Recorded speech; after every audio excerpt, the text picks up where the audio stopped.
We're so glad to have you here.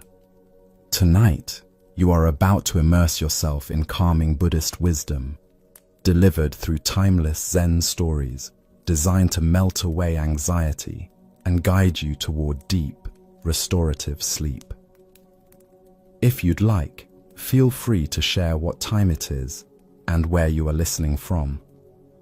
I'm going to share a carefully selected collection of these profound narratives, each one a powerful insight, revealing the quiet power within you to find tranquility and true ease of being. These aren't merely tales, they are ancient teachings from masters who understood the mechanics of the mind and how to gently disarm the relentless grip of worry. As the Buddha taught, we are what we think. All that we are arises with our thoughts. With our thoughts, we make the world. Tonight, these stories will reveal how the very worries that keep you restless can begin to dissolve, paving the way for comfort, clarity, and the deep sleep you seek. As you listen and allow these stories to wash over you, notice a subtle yet profound shift. The tight knots of anxiety will begin to unravel. The constant chatter of your thoughts will softly recede. You will find yourself settling naturally into a state of profound peace, inviting the stillness needed for deep rest. So settle in deeply now. Let your body sink into whatever supports you.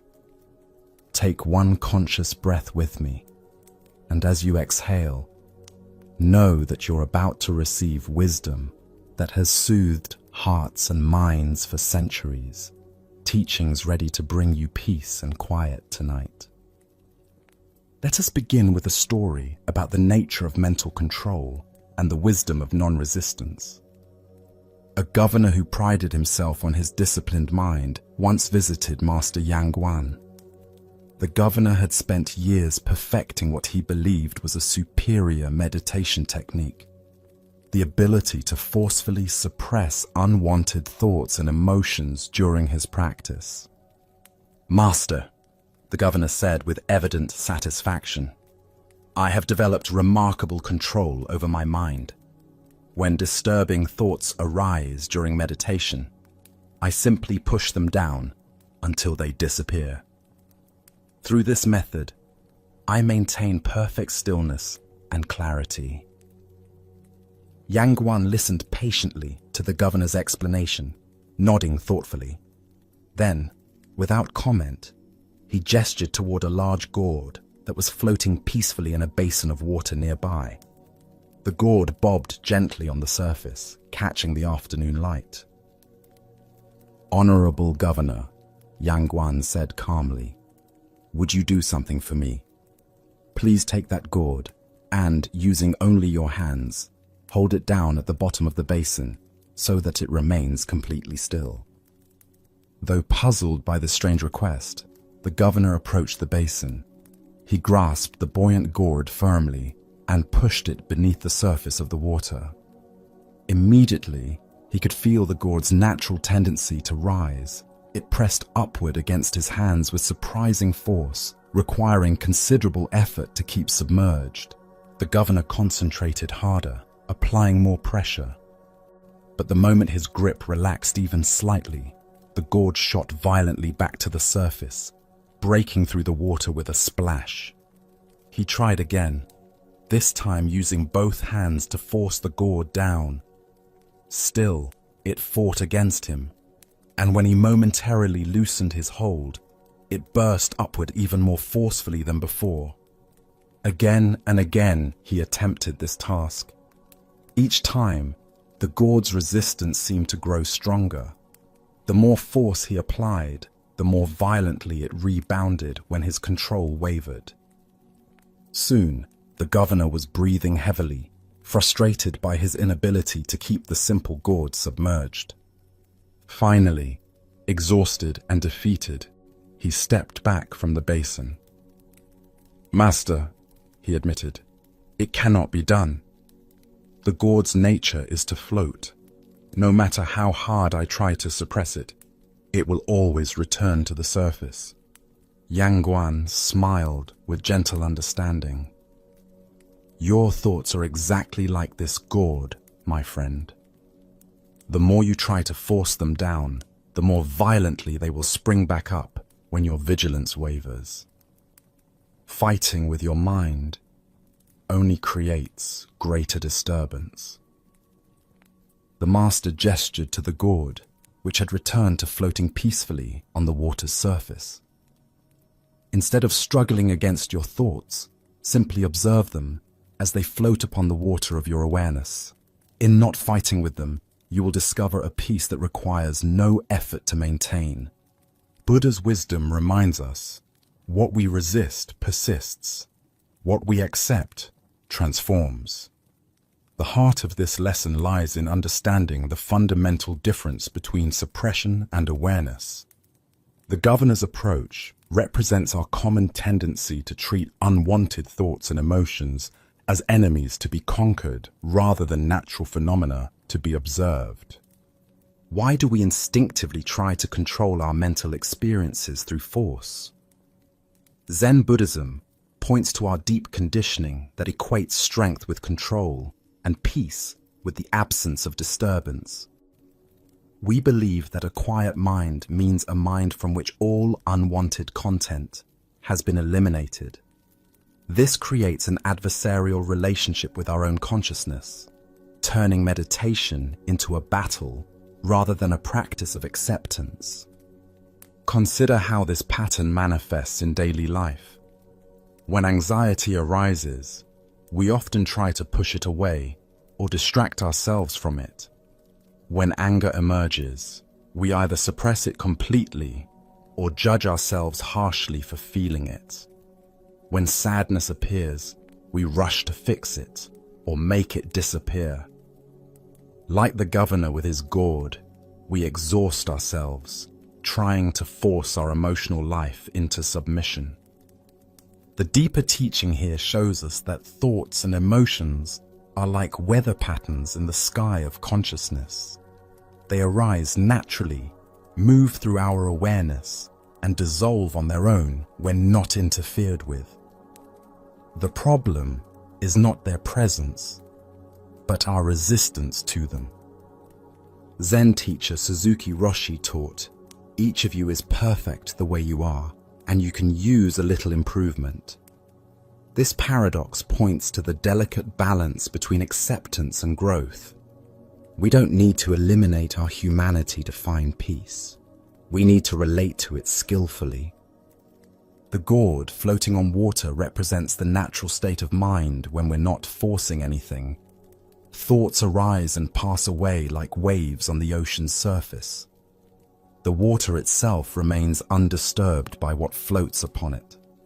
Similarly, our essential awareness remains peaceful regardless of what mental content appears within it. This doesn't mean becoming passive or indifferent to our inner life. Rather, it means developing what Zen calls effortless effort, a quality of alert, relaxed attention that neither grasps after pleasant states nor pushes away difficult ones.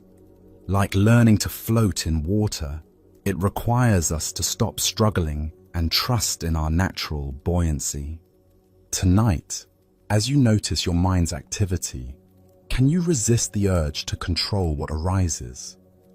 Perhaps you'll observe thoughts floating like gourds on the surface of your awareness, neither pushing them down nor being carried away by them. Simply watching, simply breathing, simply being present with whatever appears. As the Buddha taught, letting go gives us freedom, and freedom is the only condition for happiness.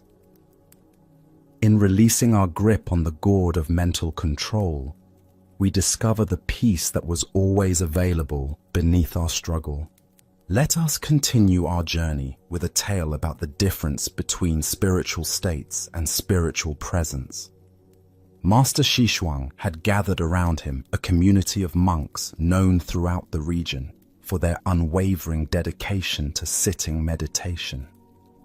Day after day, year after year, these devoted practitioners would sit in perfect stillness on their cushions, barely moving, seeking enlightenment through the cultivation of profound inner quiet. For 20 years, they maintained this rigorous practice under their beloved master's guidance. The monastery became famous for the depth of its silence and the commitment of its residents.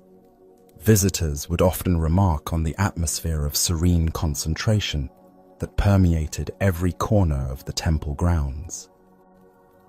When the old master finally passed away peacefully in his sleep, many people throughout the province wondered which of his dedicated students had achieved true realization.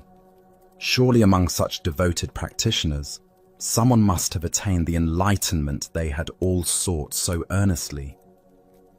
A new master arrived to lead the community. He was known for his direct teaching style and his ability to see through spiritual pretense. On his first day, he called for the head monk, who had been with Master Xishuang longer than anyone else, and was revered by the other monks for his unwavering discipline. "The old master has passed from this world," the new teacher said gently. "Tell me, where is he now?" The head monk, despite his decades of practice, found himself unable to answer. He remained silent, searching his mind for some appropriate response but finding nothing authentic to offer. The new master waited patiently, then asked another question. "You have been here for 20 years, practicing diligently every day. Tell me, what were you doing during all that time?" The head monk's face brightened, feeling more confident about this question. "Master, I cultivated a state of serene stillness. I became like a piece of dead ash, cool and undisturbed. Through my meditation, I transcended all coming and going, all movement and change. I achieved a profound inner peace beyond the ordinary world." The new master listened carefully to this description, then shook his head slowly. "That is not it," he said softly. "True stillness is not a special state you achieve through effort. It is not something you attain or lose. It is simply this moment, exactly as it is, right now." Curious about something, the master then walked to the monastery kitchen, where he found the cook preparing the evening meal. The cook was a simple man who had worked at the monastery for many years, quietly going about his duties without any pretense of spiritual attainment. The master asked him the same question he had posed to the head monk. "Tell me, where have you been all day? What have you been doing?" The cook looked up from his chopping, slightly surprised by the question. Without any hesitation or self-consciousness, he replied simply, "I have been here in the kitchen, cooking, preparing vegetables, making rice, cleaning pots. Just cooking." The master nodded with evident satisfaction, a smile playing at the corners of his mouth. The answer was complete and perfect in its ordinariness. As the Buddha observed, "Wherever you are, be there totally." What emerges from this story is a fundamental teaching about the difference between seeking spiritual experiences and embodying spiritual presence. The head monk had mistaken a particular meditative state for enlightenment itself, while the cook demonstrated true realization through his complete engagement with simple, immediate tasks. Why do we often confuse spiritual states with spiritual awakening? Buddhist psychology explains that the mind naturally seeks extraordinary experiences as proof of progress. We imagine that enlightenment must feel different from ordinary consciousness, that it must be characterized by special phenomena or elevated states of being. This creates what Zen calls the stink of enlightenment. The subtle pride that comes from spiritual attainment. The head monk had cultivated a genuine meditative state, but he had also developed an identity around that accomplishment. He had become someone who transcended ordinary experience, which paradoxically trapped him in a very ordinary form of ego clinging. The cook, by contrast, made no claims about his spiritual status. He simply showed up completely for whatever life asked of him. In washing rice, he was fully present with washing rice. In chopping vegetables, his entire being was engaged with chopping vegetables. This total presence with simple tasks is what Zen calls just this moment. The recognition that enlightenment is not an experience we have, but a quality of attention we embody. Zen Master Dogen taught, "Practice and enlightenment are one." This means that awakening is not the goal of practice, but the very quality of wholehearted engagement itself. We don't sit in meditation to achieve enlightenment. We sit in meditation as an expression of our inherent wholeness. Consider your own relationship to ordinary activities. How often do you approach daily tasks as obstacles to something more meaningful? How often do you wait for special moments to be fully present, treating routine responsibilities as spiritual distractions rather than opportunities for awakening? The Buddha said, "Every moment contains the whole of life." This insight reveals that washing dishes can be as sacred as sitting in meditation, that preparing food can be as profound as studying ancient texts. The question is not what we're doing, but how completely we're doing it.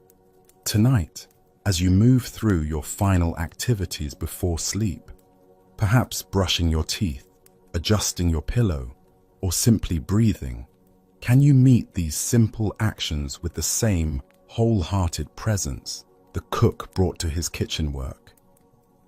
In this willingness to be fully here with what is actually happening, we discover that ordinary life is the very field of awakening. Buddha spoke of this when he said, "Peace comes from within. Do not seek it without." The peace the head monk sought through transcending ordinary experience was available all along in the simple willingness to be completely present with life as it unfolds, moment by moment. As we continue our journey through the wisdom of Zen Buddhism, we encounter a story about receiving teachings from the natural world. A young monk had traveled many days through mountainous terrain to study with the revered Master Dogen, whose reputation for wisdom had spread throughout Japan. The monk carried with him many questions about enlightenment and high hopes for the profound teachings he would receive. As he made his way through a deep mountain valley on the final day of his journey, something unexpected happened. The sound of a stream running through the valley below caught his attention. At first it was merely background noise, but as he paused on the path to rest, the sound seemed to grow clearer and more present.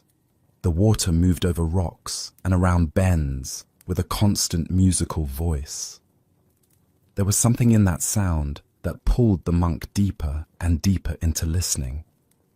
He found a large boulder beside the path and sat down, closing his eyes to focus entirely on what he was hearing. Minutes passed, then an hour. The stream's voice seemed to wash through him, dissolving his thoughts about the master he was going to meet, his questions about Buddhist doctrine, his identity as a monk seeking enlightenment. The clear, constant sound filled his awareness so completely that there was no room left for the usual mental commentary that typically occupied his mind. For a long while, he simply sat and listened. There was only the sound of water flowing over stone, only this immediate, intimate encounter with something utterly simple and utterly present. In that listening, something profound shifted in his understanding. though he could not have explained what had changed. When he finally opened his eyes, the young monk felt as if he had awakened from a dream. The world around him seemed more vivid, more immediate than before. He continued on his journey with a quiet smile, no longer hurrying toward his destination. Upon arriving at Dogen's monastery, he was eventually granted an audience with the great master. Dogen sat before him in simple brown robes, his presence radiating a quality of deep peace and attentiveness. "Welcome, young monk," Dogen said warmly. "You have traveled far to study here. Tell me, what is the most profound teaching you have ever received?" The monk thought carefully about this question. He could have mentioned learned discourses he had heard, or sacred texts he had studied, or instructions he had received from various teachers during his years of training. Instead, he found himself saying with quiet certainty, "Master, the most profound teaching I have ever received was the sound of the valley stream I heard while walking here today." Dogen's eyes lit up immediately with recognition and understanding. A smile of deep appreciation spread across his face as he bowed slightly to his visitor. "You have already met the greatest of all teachers," Dogen said with evident delight. "You have received direct transmission from reality itself. There is very little I can add to such teaching." In that moment, the young monk understood something that would have been impossible to explain in words. Enlightenment was not something a human teacher gives to a student, not something found in books or achieved through techniques. It was this immediate, direct experience of reality that had always been available, as present and clear as water flowing over mountain stones. Buddha's wisdom reminds us, "Look within, you are the Buddha." This ancient wisdom illuminates the profound truth that our deepest teacher is not separate from us or from the natural world around us. The stream in this story represents the constant teaching that flows through every moment of our experience when we know how to listen. Why do we so often overlook the teachings that surround us constantly? Zen Buddhism points to our conditioning to believe that wisdom comes from authorities, from books, from special people in special places. We develop what might be called teacher dependency, imagining that enlightenment is something that others possess and must transmit to us through complex instructions or esoteric knowledge. This orientation causes us to miss the immediate teachings available in each moment. The way morning light falls through a window, the rhythm of our own breathing, the feeling of our feet touching the ground. These experiences offer direct insight into the nature of reality, but we dismiss them as mundane while seeking something more exotic or dramatic. Zen master John Daido Loori taught, "The whole universe is medicine." Every aspect of our experience, from the most sublime to the most ordinary, offers opportunities for awakening when met with appropriate attention. The stream taught the monk something that no human teacher could convey, the immediate, intimate reality of this moment. The deeper teaching here shows us that enlightenment is not an acquisition, but a recognition. It's not something we get from outside ourselves, but something we uncover within our direct experience. The monk's listening to the stream was not passive, but profoundly receptive, allowing the sound to teach him about presence, flow, and the nature of awareness itself. Consider the sounds in your own environment right now. Perhaps there's the whisper of wind, the distant hum of traffic, or simply the quiet of the night. These sounds, like the mountain stream, are constantly offering teachings about impermanence, interconnectedness, and the immediacy of this moment. But we typically treat them as background noise to our more important mental activities. The Buddha said, 3 things cannot be long hidden: the sun, the moon, and the truth. The truth the monk discovered by the stream was not hidden in complex philosophy, but completely obvious in direct experience. It required only the willingness to listen with his whole being, rather than filtering everything through conceptual understanding. Tonight, as you settle into rest, can you allow yourself to be taught by the immediate sounds and sensations of this moment? Perhaps you'll discover, like the monk by the stream, that the greatest teachings are not found in seeking something extraordinary, but in receiving what is always already here. As the Buddha taught, wherever you go, there you are. The wisdom we seek is not waiting for us in distant monasteries or ancient texts, but flowing constantly through the stream of present moment awareness. Now, let us explore a Zen story about the nature of mind and the futility of trying to grasp the ungraspable. An earnest student approached Master Fayan with a question that had been troubling him for months. He had been studying Buddhist philosophy diligently, attending teachings regularly, and practicing meditation with sincere dedication. Yet despite all his efforts, one fundamental teaching continued to elude his understanding. "Master," the student said, bowing respectfully, "I have been studying the Dharma for a long time now, but I remain confused by the teaching that mind itself is Buddha.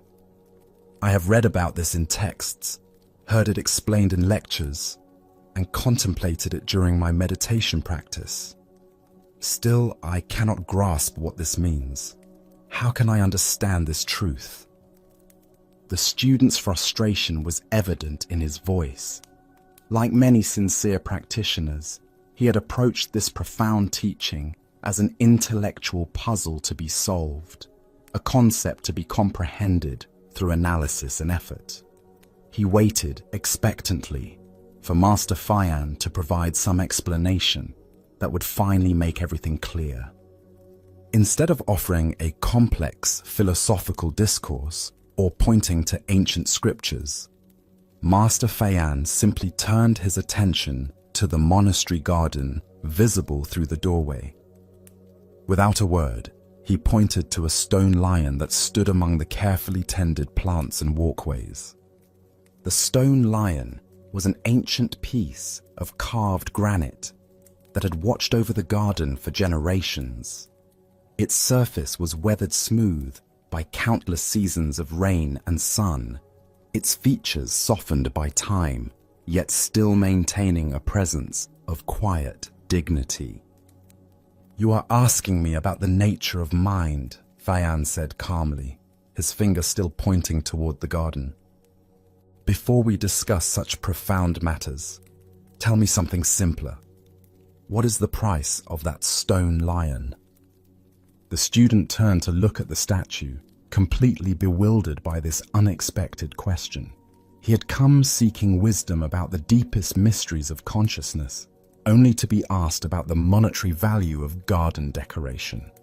What could this possibly have to do with understanding mind and Buddha nature? "Master," the student replied with obvious confusion, "it is a stone lion. It has been part of this monastery for as long as anyone can remember. It is not for sale. It has no price." Master Fayan nodded gently, a subtle smile playing at the corners of his mouth. "Just so," he said with quiet satisfaction. "You have answered perfectly." The student waited for further explanation, but none came. Finally, growing even more confused, he pressed his teacher. "But Master, I don't understand. What does the stone lion have to do with my question about mind being Buddha?" Fayan looked directly into the student's eyes with great kindness. "You ask me about the nature of mind, yet you approach it as if it were a commodity to be purchased with your effort and understanding. If you try to give mind a value, to grasp it, to define it, to own it through intellectual comprehension, you miss it entirely. He gestured again toward the stone lion. That statue is priceless because it is not an object to be bought or sold. It simply exists as it is, requiring nothing from us except perhaps our appreciation. Similarly, your Buddha nature is priceless because it cannot be acquired through study or practice. It is not something you can obtain or lose. The master paused, allowing his words to settle. Stop trying to appraise your mind. Stop trying to capture enlightenment like a marketplace transaction. When you cease attempting to purchase what was never for sale, understanding will dawn naturally. The Buddha taught, "You are what you seek." Here we discover a fundamental truth about the spiritual journey. The very thing we are searching for is the one who is searching. The student's confusion arose from treating Buddha nature as an object separate from himself, something external to be understood and acquired through effort. Why do we instinctively approach our own consciousness as if it were foreign territory to be conquered? Buddhist psychology reveals our deep conditioning to relate to everything, including spiritual realization, through the paradigm of obtaining and possessing. We bring marketplace mentality to the sacred, imagining that enlightenment can be earned, bought with practice, or accumulated through knowledge. This creates what Zen calls picking up a stone and throwing it at the moon. We use the very faculty we're trying to understand, mind itself, to grasp something that cannot be objectified. It's like trying to see your own eyes or bite your own teeth. The attempt itself creates the illusion of separation between seeker and sought. The stone lion represents what the Chinese call ziran, natural spontaneous being. It doesn't try to be a lion, it simply is what it is without effort or self-consciousness.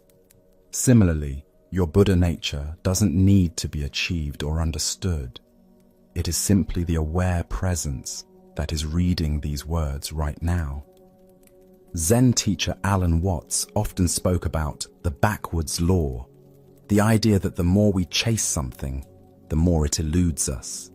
Happiness cannot be pursued directly. It arises naturally when we stop frantically seeking it. Peace cannot be forced. It emerges when we cease creating conflict. Understanding of mind cannot be grasped. It reveals itself when we stop trying to capture it intellectually. This doesn't mean abandoning practice or study, but rather understanding their true purpose. We don't meditate to get enlightenment. We meditate to express the enlightenment that is our natural state. We don't study Dharma to acquire wisdom. We study to remove the misconceptions that obscure our inherent clarity. Consider how this pattern appears in your own spiritual seeking. How often do you evaluate your meditation based on what you gained from it? How frequently do you measure your progress by some imagined standard of attainment? This very measuring mind is what creates distance from the intimate reality of this moment. The Buddha said, "Peace comes from within. Do not seek it without." The within he speaks of is not a location inside your body or mind, but the immediate intimacy of present awareness that requires no seeking because it is never absent. Tonight, as you rest in the simplicity of breathing, can you stop trying to price the priceless? Can you simply be present with awareness itself without needing to understand, grasp, or evaluate it? Like the stone lion in the garden, your essential nature asks nothing of you, except perhaps recognition and appreciation. Buddha spoke of this when he said, "You yourself, as much as anybody in the entire universe, deserve your love and affection." This includes loving the awareness that you are, not for what it can achieve or understand, but simply because it is the most intimate, immediate, and ongoing miracle of your existence. Our next story reveals a profound teaching about equanimity and non-attachment through the life of Master Hakuin. Hakuin was revered throughout his region as a pure and virtuous teacher whose simple life and gentle wisdom had touched many hearts. He lived quietly in his small temple, leading a community of students in meditation and offering guidance to anyone who sought his counsel. Near the temple lived a beautiful young woman whose parents owned a prosperous food store in the village. She was known for her grace and intelligence, and many young men had hoped to win her affection. The family was well respected, and they had high expectations for their daughter's future. One day, without any warning or explanation, the girl's parents discovered that she was pregnant. This news sent shockwaves through their household and the entire community. In that time and place, such a situation brought tremendous shame upon a family, potentially destroying their reputation and livelihood. Her parents were furious and demanded to know who was responsible for their daughter's condition. At first, the young woman refused to reveal the father's identity, remaining silent despite their increasingly desperate pleas and angry accusations. The pressure from her family became unbearable as days passed without any explanation. Finally, unable to withstand any more harassment, the frightened girl spoke a name that stunned everyone who heard it. She claimed that the father was Master Hakuin himself, the respected Zen teacher whom the entire community held in the highest regard. The parents were outraged beyond measure. How could this revered spiritual teacher have violated their daughter and brought such disgrace upon their family? In great anger, they stormed to Hakuin's temple, their hearts burning with betrayal and righteous indignation. "Master Hakuin!" they shouted, their voices carrying across the temple grounds. "Our daughter says you are the father of her child. How could you do such a thing? You have destroyed our family's honor." Hakuin listened calmly to their accusations, his face showing neither surprise nor defensiveness. When they had finished expressing their rage, he responded with only 3 quiet words. "Is that so?" The parents were astounded by his response. They had expected denials, explanations, or at least some sign of emotion. Instead, the master simply accepted their accusation with apparent equanimity, offering neither confirmation nor protest. Word of this scandal spread quickly throughout the village and beyond. Hakuin's reputation, built over decades of selfless service and teaching, crumbled overnight. Students left his temple, supporters withdrew their assistance, and former admirers turned away in disgust and disappointment. The respected master became an object of scorn and whisper. When the child was born, the parents brought the baby directly to Hakuin, thrusting the infant into his arms with bitter satisfaction. "Here is your responsibility," they declared coldly. "Now you must care for what you have created." Hakuin received the child with the same calm acceptance he had shown throughout the ordeal. "Is that so?" he said again, gently, cradling the baby with tender care. Despite having lost his sterling reputation and most of his worldly support, Hakuin dedicated himself completely to caring for the infant. He went from door to door in the village, humbly asking for milk and whatever else the child needed. Many people turned him away with harsh words, but he persisted without complaint, ensuring the baby received proper nourishment and care. For an entire year, Hakuin raised the child with devoted attention. He seemed genuinely untroubled by the loss of his reputation or the dramatic change in his circumstances. His focus remained entirely on meeting the immediate needs of the small life in his care. As months passed, the young mother found herself increasingly tormented by guilt and remorse. She had destroyed an innocent man's life to protect herself, and watching him care so lovingly for a child that wasn't his became unbearable. The weight of her deception finally became too much to carry. Unable to continue the lie any longer, she confessed the truth to her parents. The real father of her child was a young man who worked in the village fish market. They had been meeting in secret, and when she discovered her pregnancy, fear had driven her to name the first respectable person she could think of, rather than reveal her actual relationship. Horrified by what they had done to an innocent man, the parents rushed back to Hakuin's temple. They fell to their knees before the master, begging his forgiveness and offering elaborate apologies for the terrible injustice they had caused him. "Master, we are so ashamed," they pleaded. "Our daughter has told us the truth. You are not the father.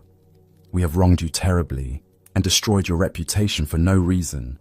Please forgive us, and please allow us to take the child back where he belongs." Hakuin listened to their apologies with the same serene attention he had given their original accusations. When they asked for the child back, he willingly placed the baby in their arms. His response was identical to what he had said a year earlier. "Is that so?" The Buddha once said, "Hatred does not cease by hatred, but only by love. This is the eternal rule." This tale unveils the profound teaching of complete equanimity in the face of life's inevitable reversals. Hakuin's consistent response reveals a mind that had transcended attachment to reputation, circumstances, and even concepts of justice and injustice. Why do we find such equanimity so difficult to embody? Buddhist psychology explains that our sense of self depends heavily on external validation and circumstances aligning with our preferences. When our reputation is attacked or our situation deteriorates, we experience it as a threat to our very identity. We fight to defend our image, justify our actions, and control how others perceive us. Hakuin demonstrated what Zen calls great doubt, not skepticism, but a profound letting go of fixed positions about how life should unfold. His "is that so?" represents complete receptivity to whatever arises, without the mental commentary that typically creates suffering around our experiences. This doesn't mean becoming passive or indifferent to injustice. Rather, it points toward what the Buddha called right action arising from right understanding. When we're not caught up in defending our ego or controlling outcomes, we can respond to situations with clarity and compassion rather than reactivity. The deeper teaching here shows us that our true nature remains untouched by the changing circumstances of our lives. Reputation comes and goes, people praise and blame us, situations improve and deteriorate, but the awareness that witnesses all these changes remains constant and peaceful. Zen teacher Suzuki Roshi taught, "Each of you is perfect the way you are, and you can use a little improvement." Hakuin embodied this paradox perfectly, taking complete responsibility for the child while maintaining inner freedom from the drama surrounding the situation. Consider how you typically respond to false accusations, unfair treatment, or sudden changes in your circumstances.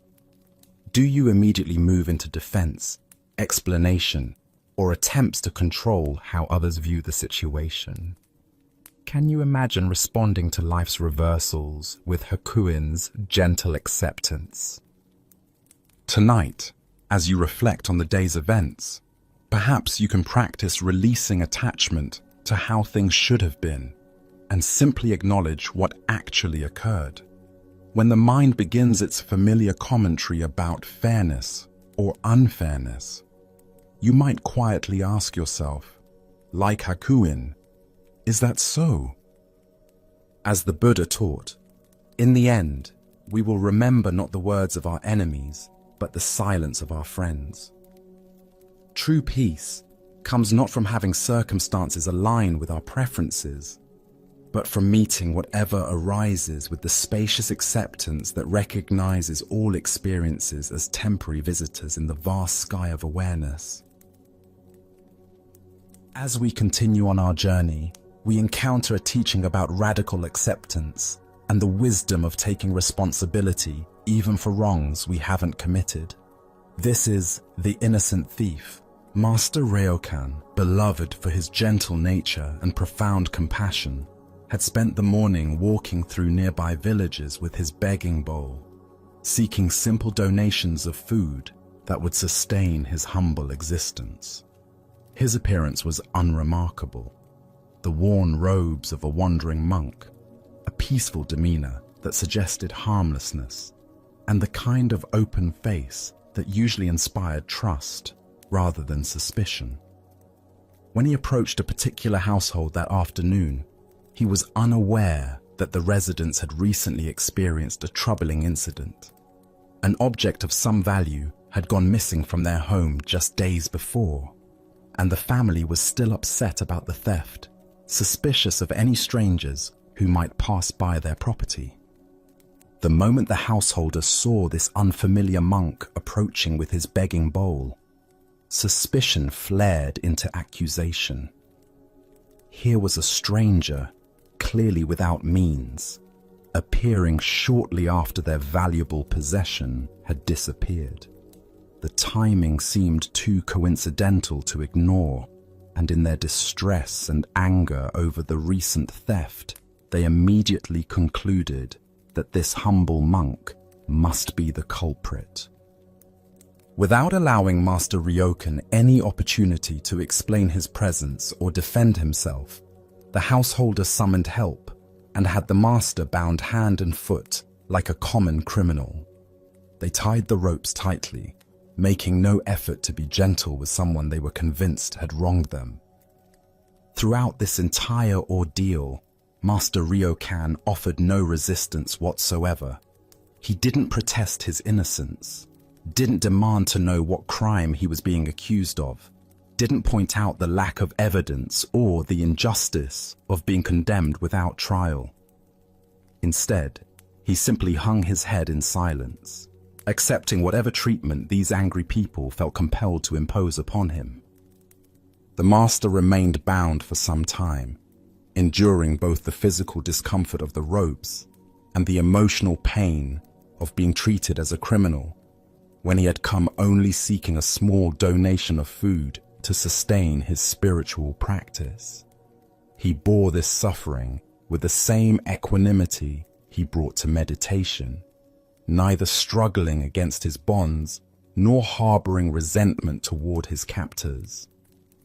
By fortunate coincidence, an acquaintance of Master Ryokan happened to pass by the house and recognized the bound figure. This person knew the master's character and reputation for honesty and gentleness, and immediately realized that some terrible mistake had been made. Through patient explanation and vouching for the master's character, this friend was able to secure Ryokan's release. As the ropes were finally removed and circulation returned to his hands and feet, the acquaintance confronted the master with obvious bewilderment and frustration. "Why didn't you tell them you were innocent?" he demanded. "You could have explained who you are, where you came from, what you were doing there. Why did you just sit there and let them treat you like a criminal when a few words could have cleared up this entire misunderstanding?" Master Ryokan looked up at his concerned friend with eyes that held no anger, no sense of victimization, no desire for revenge against those who had wronged him. "Even if I'd explained," he replied, with the quiet wisdom of someone who understood something profound about human nature and the futility of certain kinds of resistance, "I wouldn't have been let off. Best not to make any explanations and just hope for the best." The Buddha understood that hatred does not cease by hatred, but only by love. This is a law eternal. What emerges from this story is a teaching about the radical acceptance that can transform conflict into peace, and the profound wisdom of taking responsibility even for circumstances we haven't created. This ancient wisdom illuminates a revolutionary approach to injustice and false accusation that challenges our every instinct about self-defense and righteous indignation.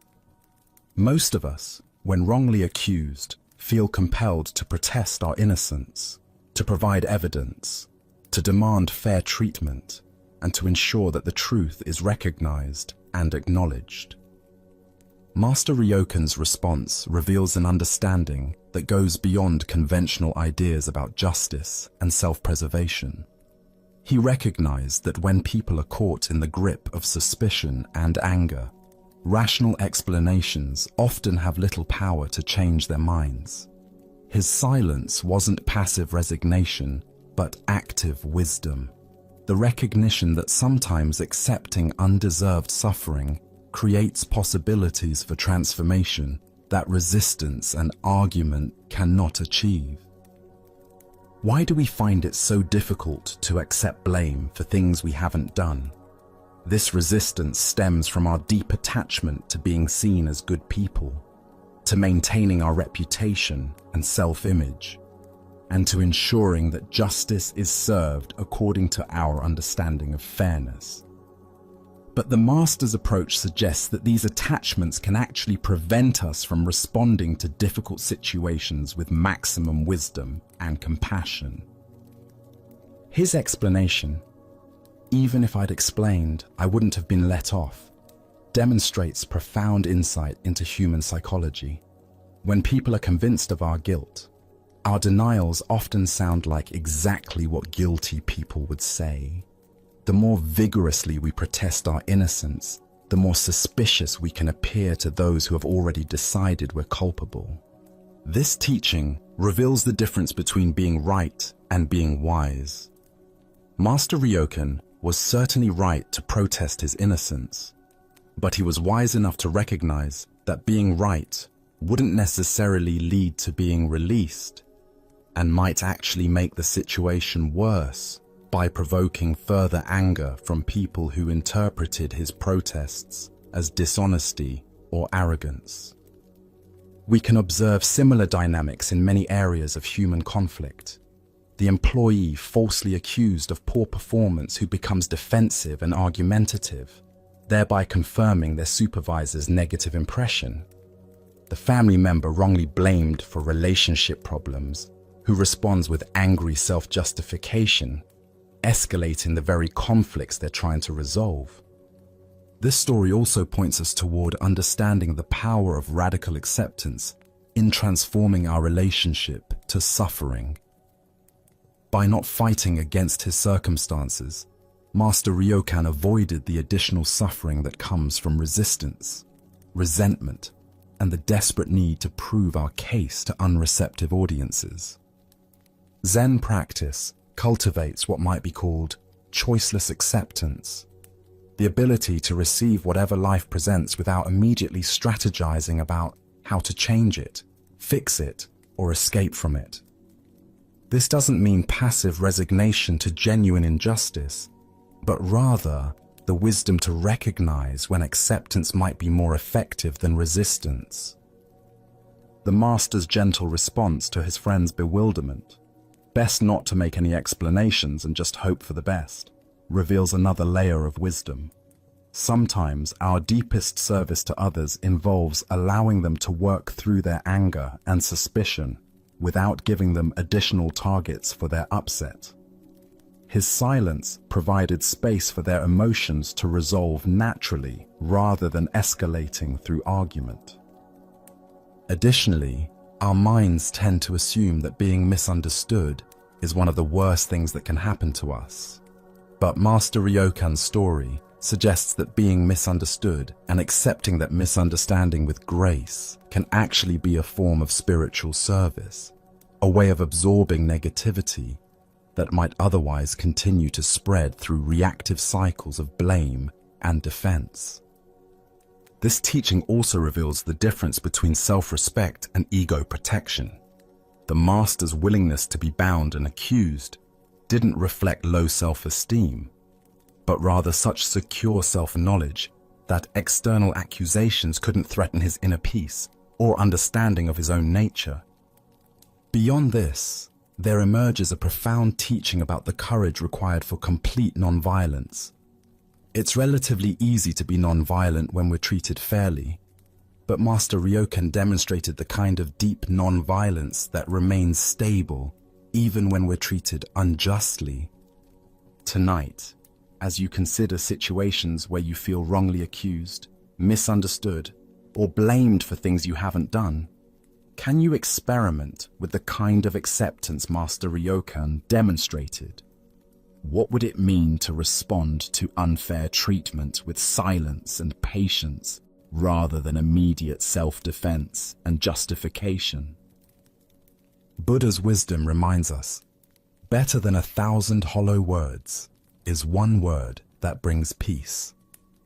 Sometimes the most peaceful response to accusations and misunderstanding is the profound word of silence, not the silence of defeat or resignation, but the silence of wisdom that refuses to add more conflict to an already difficult situation. Let us explore a story about the profound distinction between spiritual authority and worldly power. This is the Emperor's invitation. In the mountains of Japan, where ancient pines whispered secrets to the wind, lived Master Taigu, a Zen teacher whose realization had become legendary throughout the land. His understanding of the Dharma was so profound that even learned scholars would travel great distances just to sit in his presence for a few moments. Word of his wisdom eventually reached the retired Emperor Gomizuno, a man accustomed to having the greatest minds of the realm summoned to his court. The emperor, intrigued by reports of this mountain sage, sent his most trusted messenger to Master Gudo with a request that Taigu be brought to the imperial palace for an audience. The invitation was presented with great ceremony, accompanied by silken scrolls and promises of honor. Yet when Master Gudo delivered this prestigious summons to Taigu, the master's response was immediate and unwavering. "I can be a host," Taigu declared simply, his eyes reflecting the same stillness as the mountain lake nearby.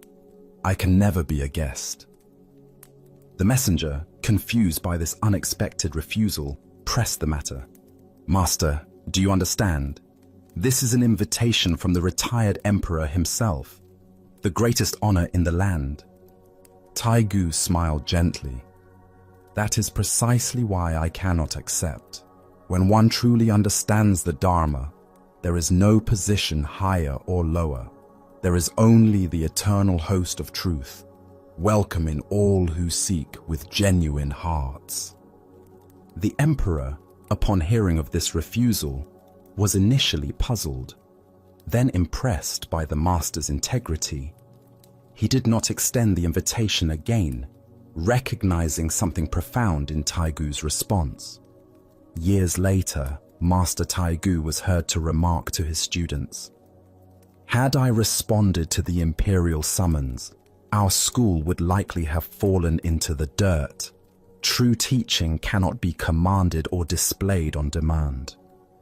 The Buddha once said, "Better than 1,000 hollow words is one word that brings peace." What emerges from this story is a teaching about the incorruptible nature of authentic spiritual authority and the dangers of seeking validation from worldly power. Why do we so often compromise our deepest principles when offered recognition or status? Zen Buddhism reveals that this tendency stems from what is called gaining mind, the ego's constant hunger for external validation and advancement. This mindset transforms spiritual practice into a commodity to be traded for social position, wealth, or influence. Our culture particularly struggles with this dynamic. We live in a society that equates worth with achievement, recognition with reality, and external success with inner fulfillment. The spiritual path becomes another arena for competition, another way to accumulate impressive credentials or associations with powerful people.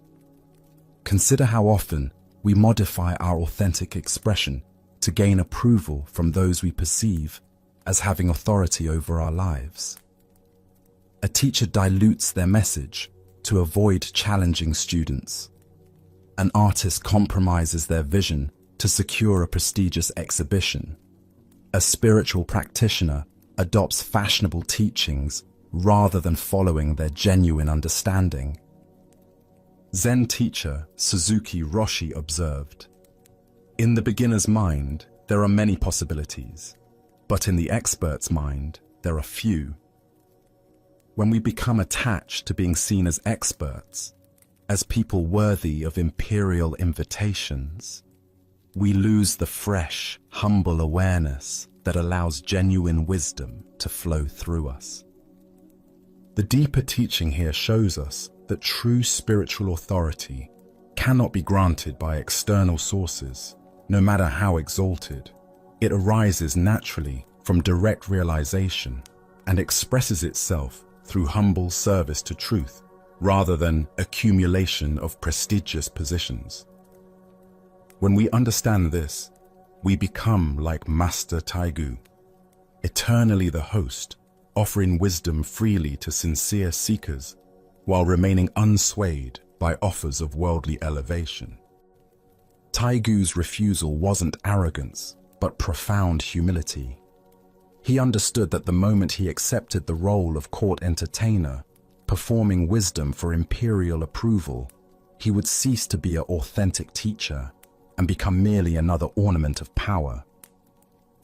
Tonight, as you reflect on areas where you might be seeking external validation for your inner work, can you identify where your authentic voice gets compromised for the promise of recognition? Can you find the courage to remain the host of your own truth, offering your gifts freely while staying unattached to how they are received by those in positions of worldly authority? Buddha's wisdom reminds us, thousands of candles can be lit from a single candle, and the life of the candle will not be shortened. Happiness never decreases by being shared. True spiritual authority increases through generous sharing, not through association with power. As we continue our journey through the wisdom of Zen Buddhism, we encounter a story about perception's power to create reality. This is the tale of the eggplant in the dark. In a mountain monastery where silence was treasured, there lived a monk renowned for strict adherence to Buddhist precepts. His devotion was unwavering, his meditation exemplary, his commitment to non-violence absolute.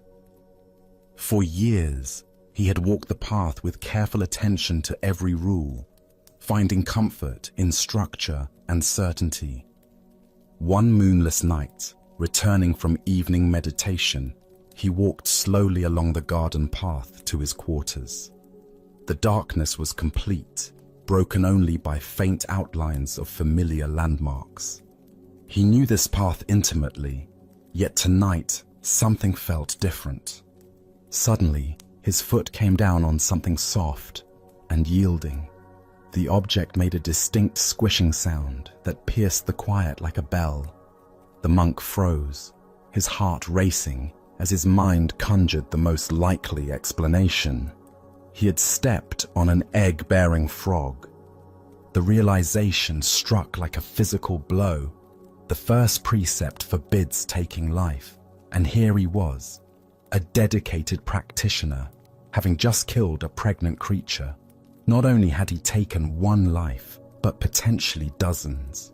Horror washed over him in waves. His hands trembled as he knelt in darkness, trying to determine what happened, but the night was too black to see. His mind spun with questions and recriminations. How could he have been so careless?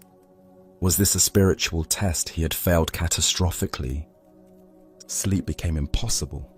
When he finally lay down, his mind churned with guilt and self-doubt. In his dreams, hundreds of frogs appeared, their eyes accusatory, demanding justice for their fallen mother and unborn siblings. They surrounded him, voices rising in condemnation that echoed through his consciousness. The monk woke repeatedly, each time remembering anew what he believed he had done. His carefully cultivated peace was shattered, replaced by torment that grew stronger with each passing hour. He questioned not only this moment, but his entire spiritual practice. As dawn broke, painting the monastery gardens in soft golden light, the monk returned to face the reality of his actions. His steps were heavy with dread as he approached the familiar path. But when morning light revealed the truth, the monk stopped in complete astonishment. There lay not the remains of a frog, but an overripe eggplant that had fallen from the monastery garden. The purple vegetable had split open when he stepped on it, creating the squishing sound that triggered his night of anguish. In that moment of recognition, something extraordinary happened. The monk felt a sudden shift in understanding that went far beyond relief. For the first time in years of study, he truly grasped the teaching that there is no objective world. His entire night of suffering had been created not by external reality, but by his mind's interpretation of an ambiguous experience. Standing in the garden, looking at the harmless eggplant, the monk finally understood how to practice Zen. It wasn't about perfect adherence to rules or avoiding all error. It was about seeing clearly, without the distortions of assumption and mental elaboration. The Buddha once said, "We are what we think. All that we are arises with our thoughts. With our thoughts, we make the world." This teaching captures what the monk discovered. Our experience of reality is largely created by mental interpretations rather than objective circumstances. The deeper teaching here shows us how powerfully perceptions shape emotional reality. The monk's actual experience was minimal, stepping on something soft in darkness. Everything that followed was generated entirely by his mind's interpretation of that simple sensory event.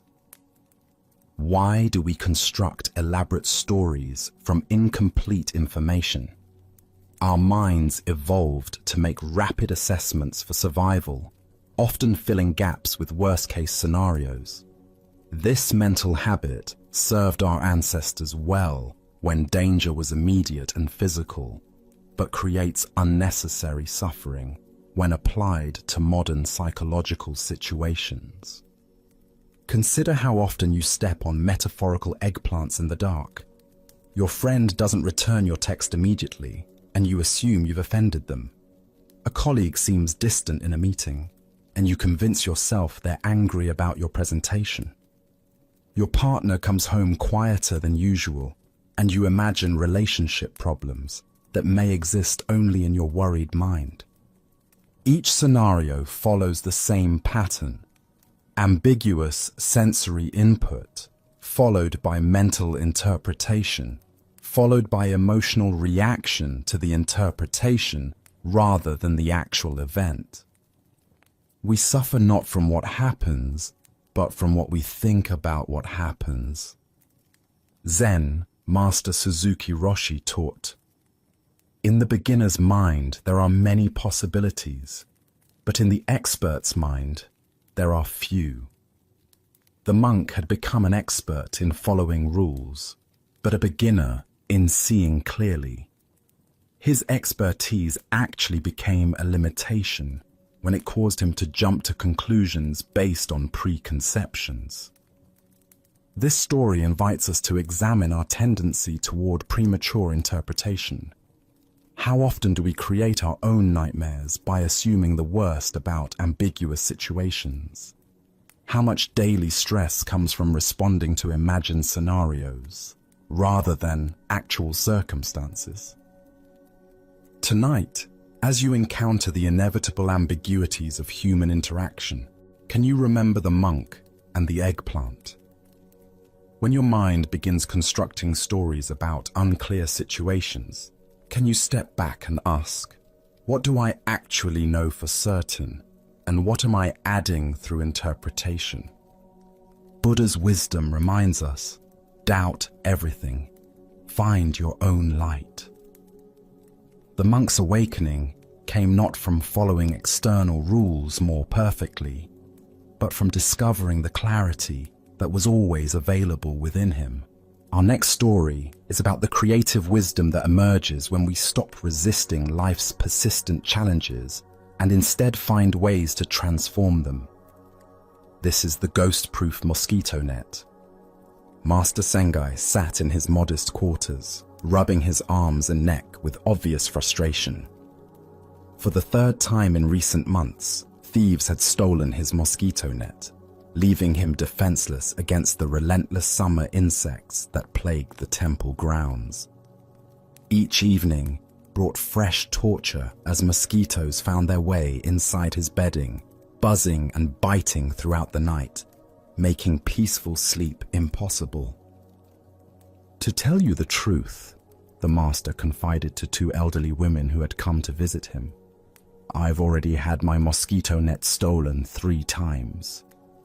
His weathered face showed genuine exasperation as he continued.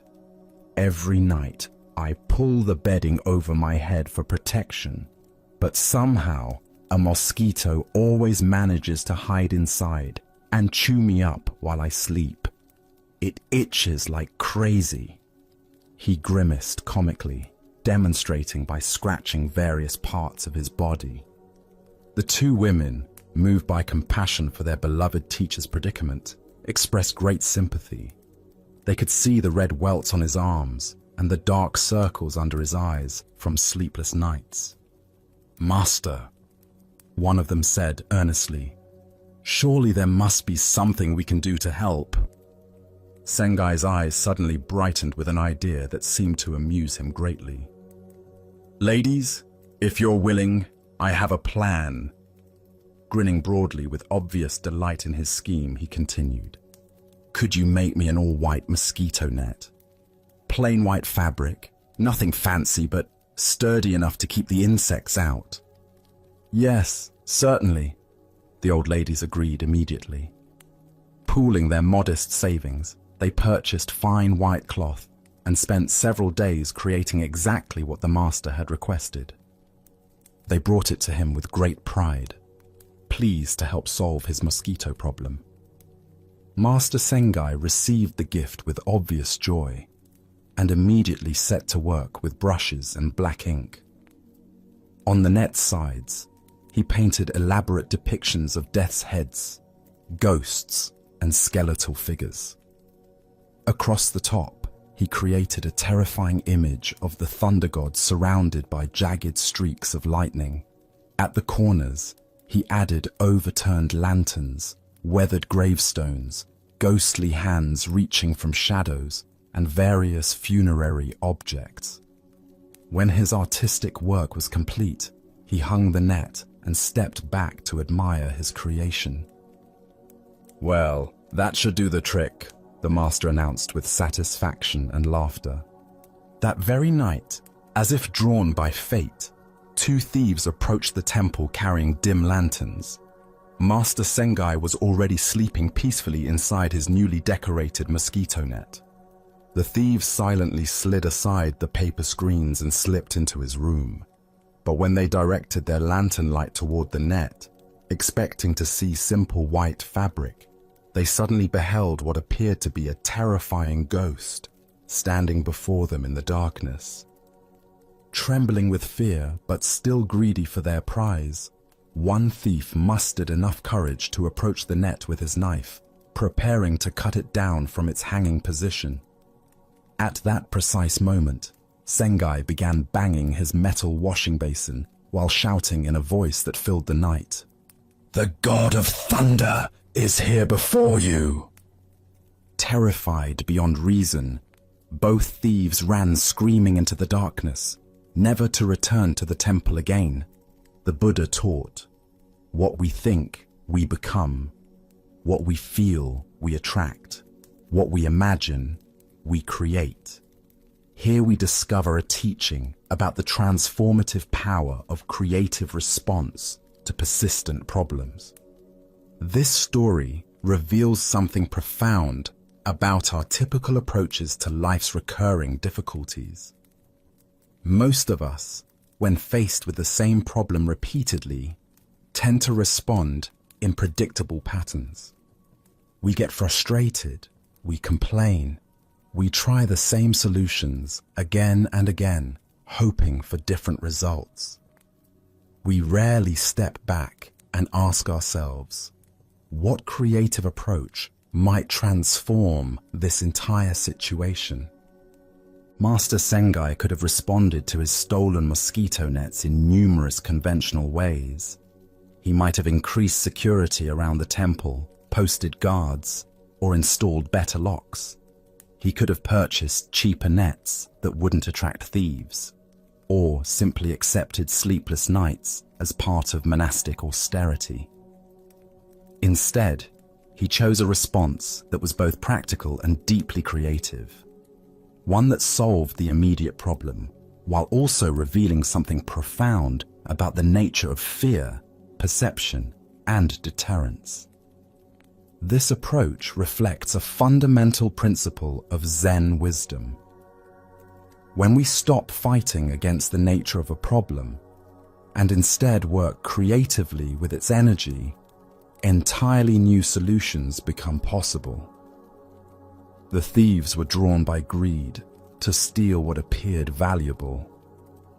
By making the net appear frightening rather than valuable, Sengai redirected their motivation, rather than simply trying to overcome it with force or security measures.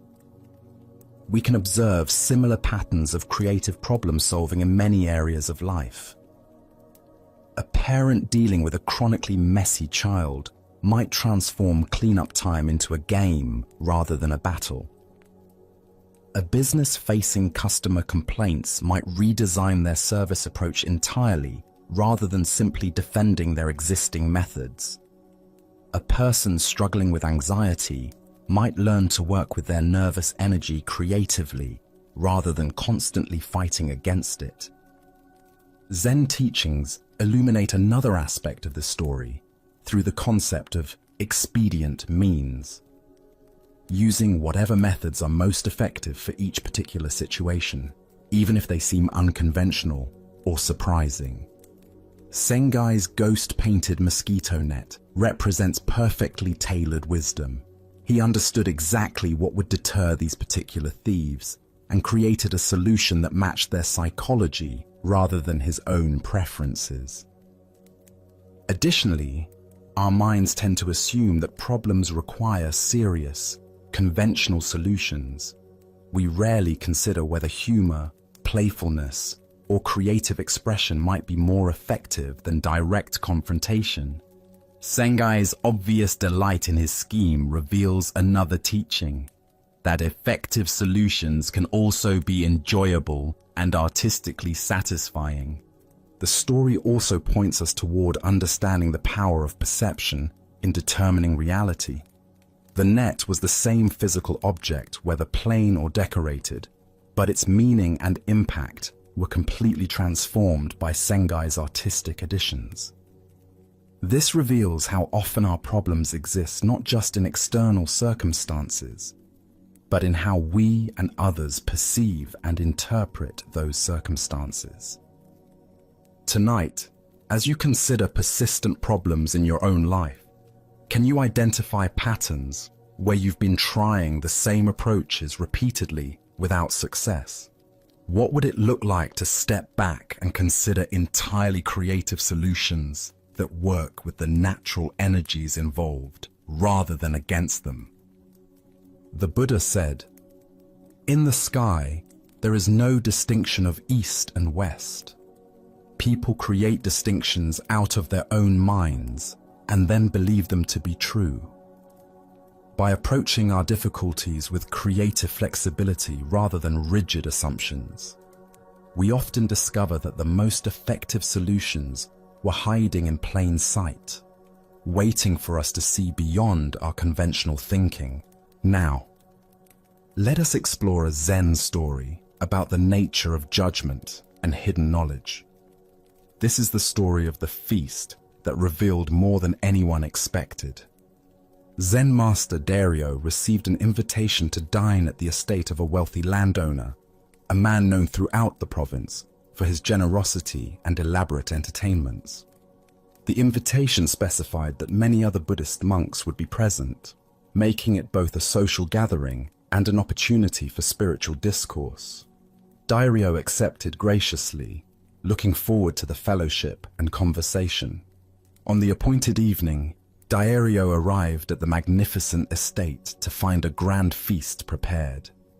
Dozens of monks from various temples had gathered in the spacious dining hall, their saffron and brown robes creating a sea of contemplative presence. The atmosphere was warm and reverent as the guests took their places on cushions around low tables, laden with an abundance of dishes.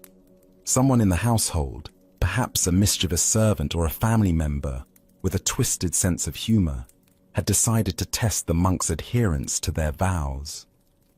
Unknown to the guests, fish had been prepared and artfully disguised within several dishes, mixed with vegetables and seasoned to mask its true nature. Buddhist monks traditionally abstain from eating flesh of any kind, considering it contrary to their vow of non-harm to all living beings. As the meal progressed, one by one, the monks began to recognize the forbidden ingredient. Some detected the texture, others the subtle taste that no amount of seasoning could completely hide. Each monk who made this discovery quietly set down his chopsticks and politely declined to continue eating those particular dishes, maintaining their vows despite any hunger or social awkwardness this might cause. All except Zen Master Dario. He continued eating with apparent enjoyment and complete equanimity, seeming not to notice anything unusual about the food. His fellow monks watched with growing concern and confusion.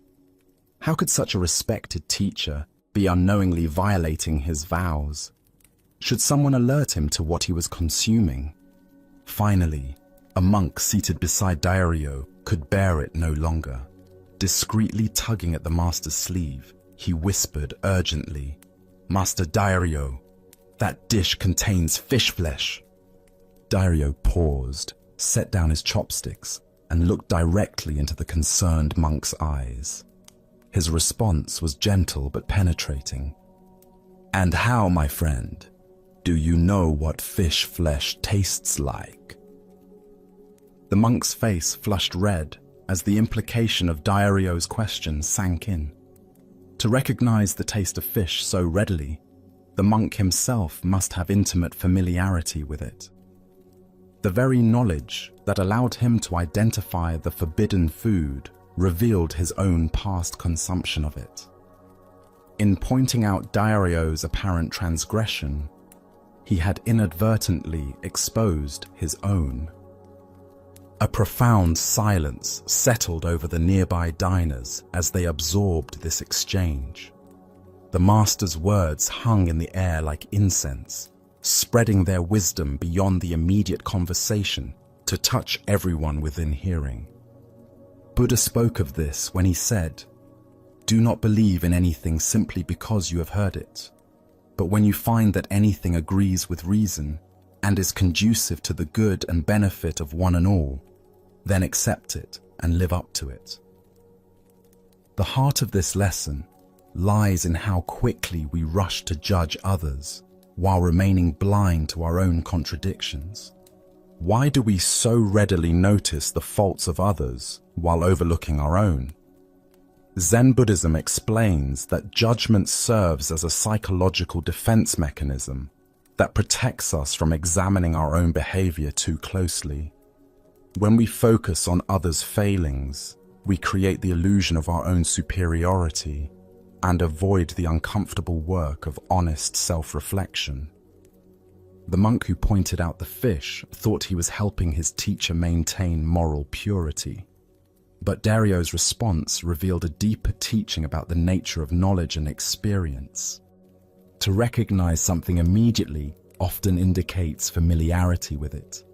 The very expertise that allows us to spot certain behaviors in others frequently comes from our own past engagement with those same behaviors.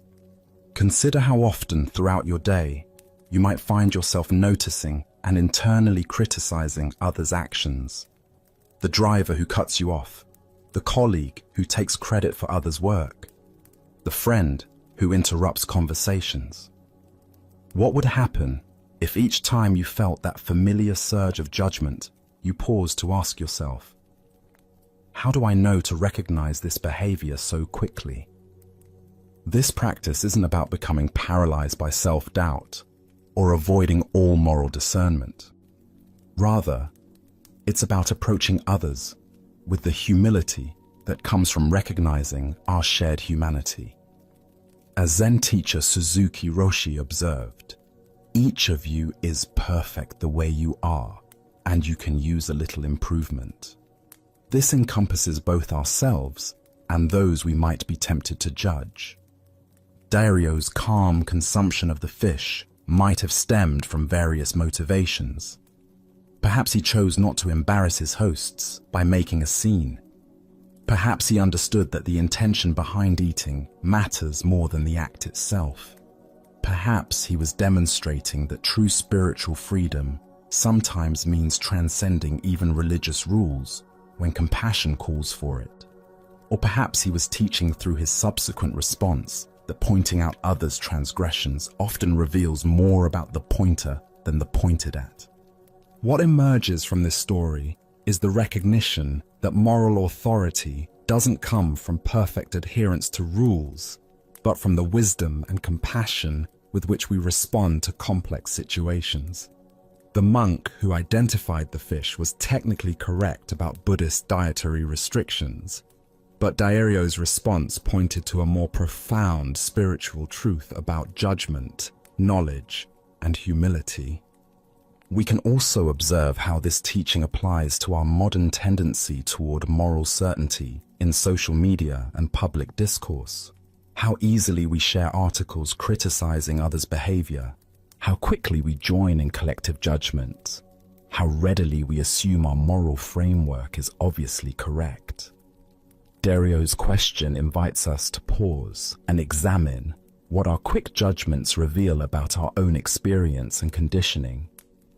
Tonight, as thoughts of others' failings arise in your mind, can you hear Dario's gentle question echoing in your consciousness?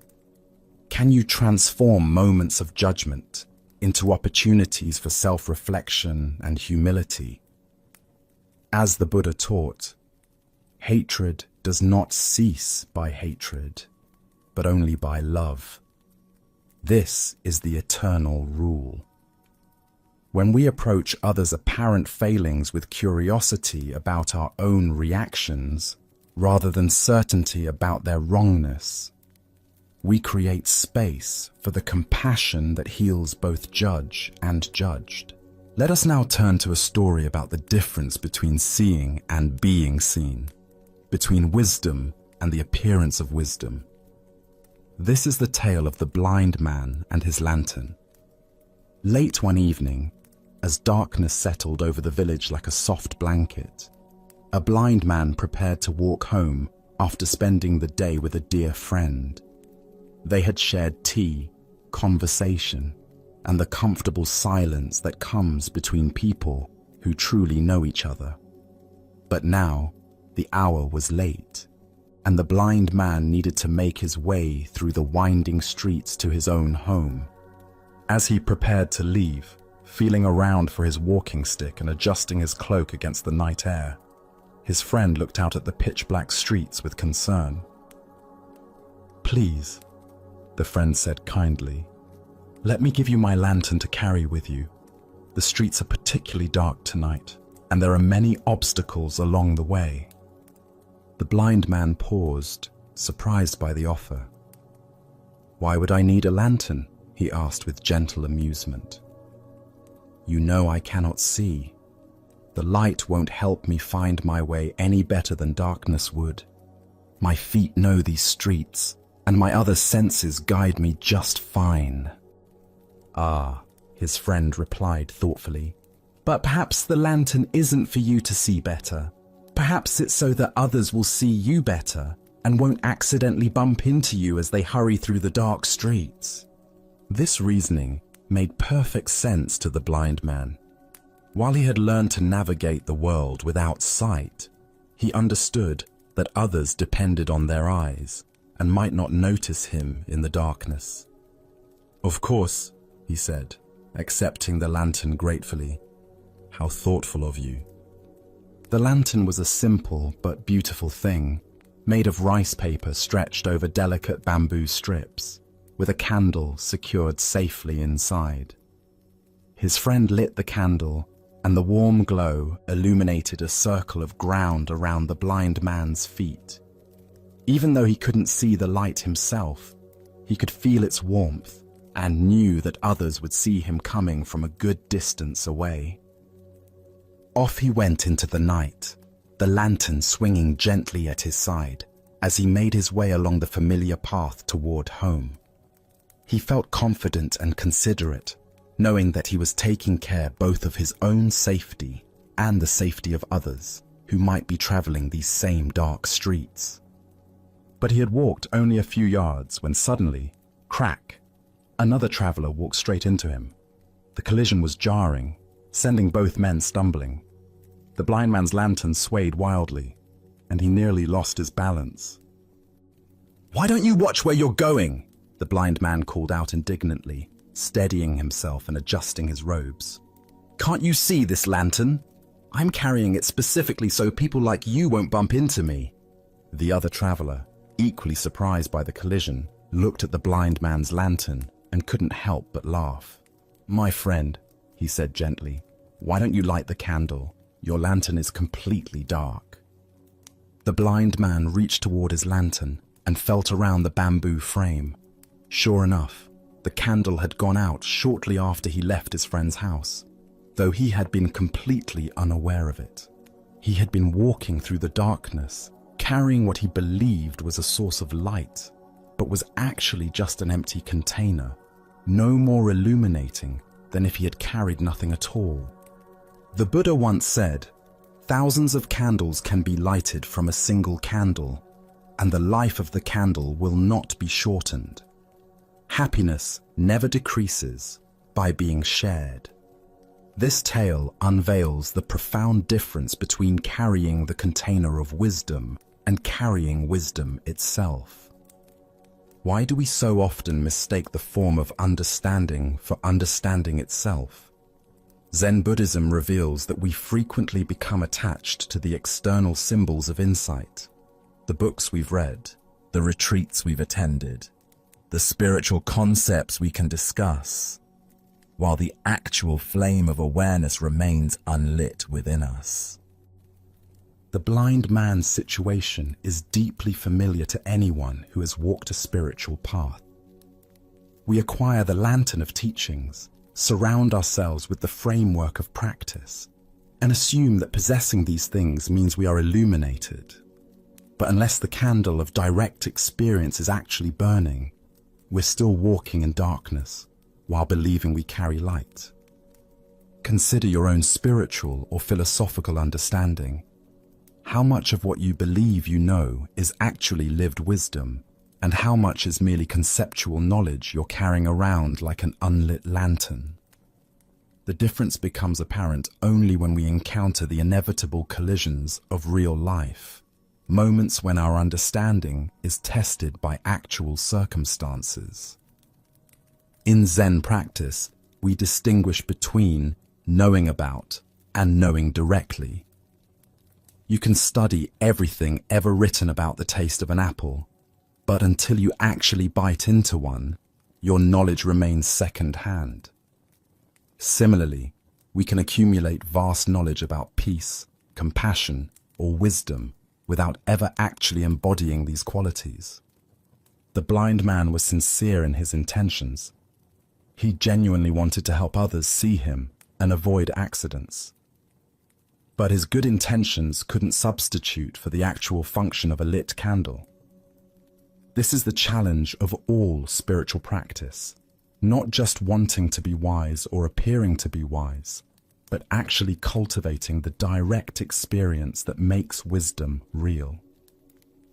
Zen master Dogen taught, "To study the Buddha way is to study the self. To study the self is to forget the self." The lantern represents our self-concept as someone who is wise, spiritual, or enlightened. As long as we're primarily concerned with maintaining this identity, the actual candle of genuine insight remains unlit. The traveler who bumped into the blind man wasn't being cruel when he pointed out the obvious. Sometimes we need others to help us see that our candle has gone out, that we've been coasting on old understanding, without tending to the flame of present moment awareness. Look deeply at your own experience. When do you find yourself carrying an unlit lantern? Perhaps it's when you offer advice you haven't fully integrated yourself, when you speak about peace while feeling agitated inside, or when you present yourself as having figured out something you're still actively struggling with. These aren't moral failures. They're simply signs that it's time to relight the candle. The beauty of this teaching is that discovering our lantern is dark isn't the end of the story. It's the beginning. The moment we realize we've been walking in darkness while believing we carried light, we can stop, find a source of flame, and actually illuminate our path. The lantern itself isn't useless. It just needs the essential element that makes it functional. In our relationships, careers, and spiritual practices, we encounter this same dynamic repeatedly. We develop the outer forms of expertise, the vocabulary, the credentials, the appearances of mastery, but sometimes lose touch with the living essence that originally inspired us. The marriage counselor whose own relationship is struggling, the teacher who has stopped learning, the spiritual practitioner who has become rigid in their practice, all are carrying unlit lanterns. The Buddha taught, better than 1,000 hollow words is one word that brings peace. One moment of genuine presence, authentic compassion, or real understanding illuminates more than years of accumulated concepts. The lit candle, however small, provides actual guidance in a way that the most beautiful empty lantern cannot. Zen practice continually asks us to check whether our candle is actually burning. Are we speaking from direct experience or from memory? Are we acting from present awareness or from habit? Are we offering genuine warmth and illumination, or just the appearance of these qualities? This isn't about achieving perfection or never having our candle go out. Candles extinguish naturally. That's their nature. Wind blows them out. They burn down. They flicker and fade. The practice is in noticing when the light has gone out and having the humility to relight it rather than pretending it's still burning. Tonight, as you consider the various roles you play and the wisdom you believe you possess, can you honestly assess which lanterns in your life are actually lit? Where are you carrying genuine understanding? And where might you be relying on the mere appearance of insight? Can you find the courage to acknowledge the dark lanterns without shame, seeing them simply as opportunities to rekindle authentic understanding? As Buddha's wisdom reminds us, Three things cannot be long hidden: the sun, the moon, and the truth. Eventually, the darkness of an unlit lantern reveals itself through collision with reality. But rather than waiting for these inevitable bumps, we can choose to tend our inner flame with the same care we would give to any precious light, knowing that when it burns brightly, it illuminates not only our own path, but helps others find their way as well. Now, let us explore a story about fearlessness and the power that comes from accepting what cannot be changed. This is the encounter between the general and the Zen master who could not be moved. During the violent civil wars that tore through feudal Japan, armies swept across the countryside like natural disasters, conquering villages and controlling territories through force and intimidation. When word spread that a particular warlord's army was approaching, most people would flee with whatever possessions they could carry, seeking safety in the mountains or with relatives in distant towns. In one small village, as the dreaded army drew near, the familiar pattern repeated itself. Families packed hastily, merchants closed their shops, and within hours, the streets that had been busy with daily life stood empty and silent. Everyone had fled. Everyone, that is, except the old Zen master who lived in the simple temple at the village center. When the conquering army arrived and found the village deserted, the general was surprised to discover smoke still rising from the temple chimney. Curious about who would have the audacity, or perhaps the foolishness, to remain when everyone else had fled, he decided to investigate this anomaly personally. The general approached the temple with several of his lieutenants, expecting to find either a frail old man too weak to flee, or perhaps someone who had been unable to escape in time. What he found instead was the Zen master sitting peacefully in his garden, tending to his plants as if nothing unusual was happening around him. The general had grown accustomed to fear and submission wherever his army went. Village leaders would prostrate themselves before him, pleading for mercy and offering tribute in hopes of avoiding destruction. Citizens would cower and flee at the mere sight of his soldiers. This old man's calm indifference to his presence was both puzzling and irritating. When he wasn't treated with the deference and submissiveness to which he was accustomed, the general's face darkened with growing anger. Here was someone who didn't seem to understand the gravity of the situation or respect the power he represented. "You fool!" the general shouted, his voice echoing through the empty courtyard as he reached for his sword. His elaborate armor gleamed menacingly in the afternoon light, and his hand gripped his weapon with practiced ease. "Don't you realize that you are standing before a man who could run you through without blinking an eye?" The threat that had terrorized countless others left the master completely unmoved. He continued his careful tending of a small flowering bush, his hands steady and his expression serene. When he finally looked up at the general, it was with the same calm attention he had shown before, as if greeting any ordinary visitor to his garden. "And do you realize," the master replied with perfect equanimity, "that you are standing before a man who can be run through without blinking an eye?" The general stood speechless, his sword half drawn. His anger suddenly dissolved into something approaching awe. In all his years of warfare and conquest, he had encountered many forms of courage. The desperate bravery of cornered soldiers, the defiant rage of defeated enemies, the foolish boldness of young warriors. But he had never encountered anything like this. Complete acceptance without fear. Total peace in the face of death. The master's response revealed something the general had never considered, that there could be a power greater than the ability to kill, and that was the complete absence of fear about being killed.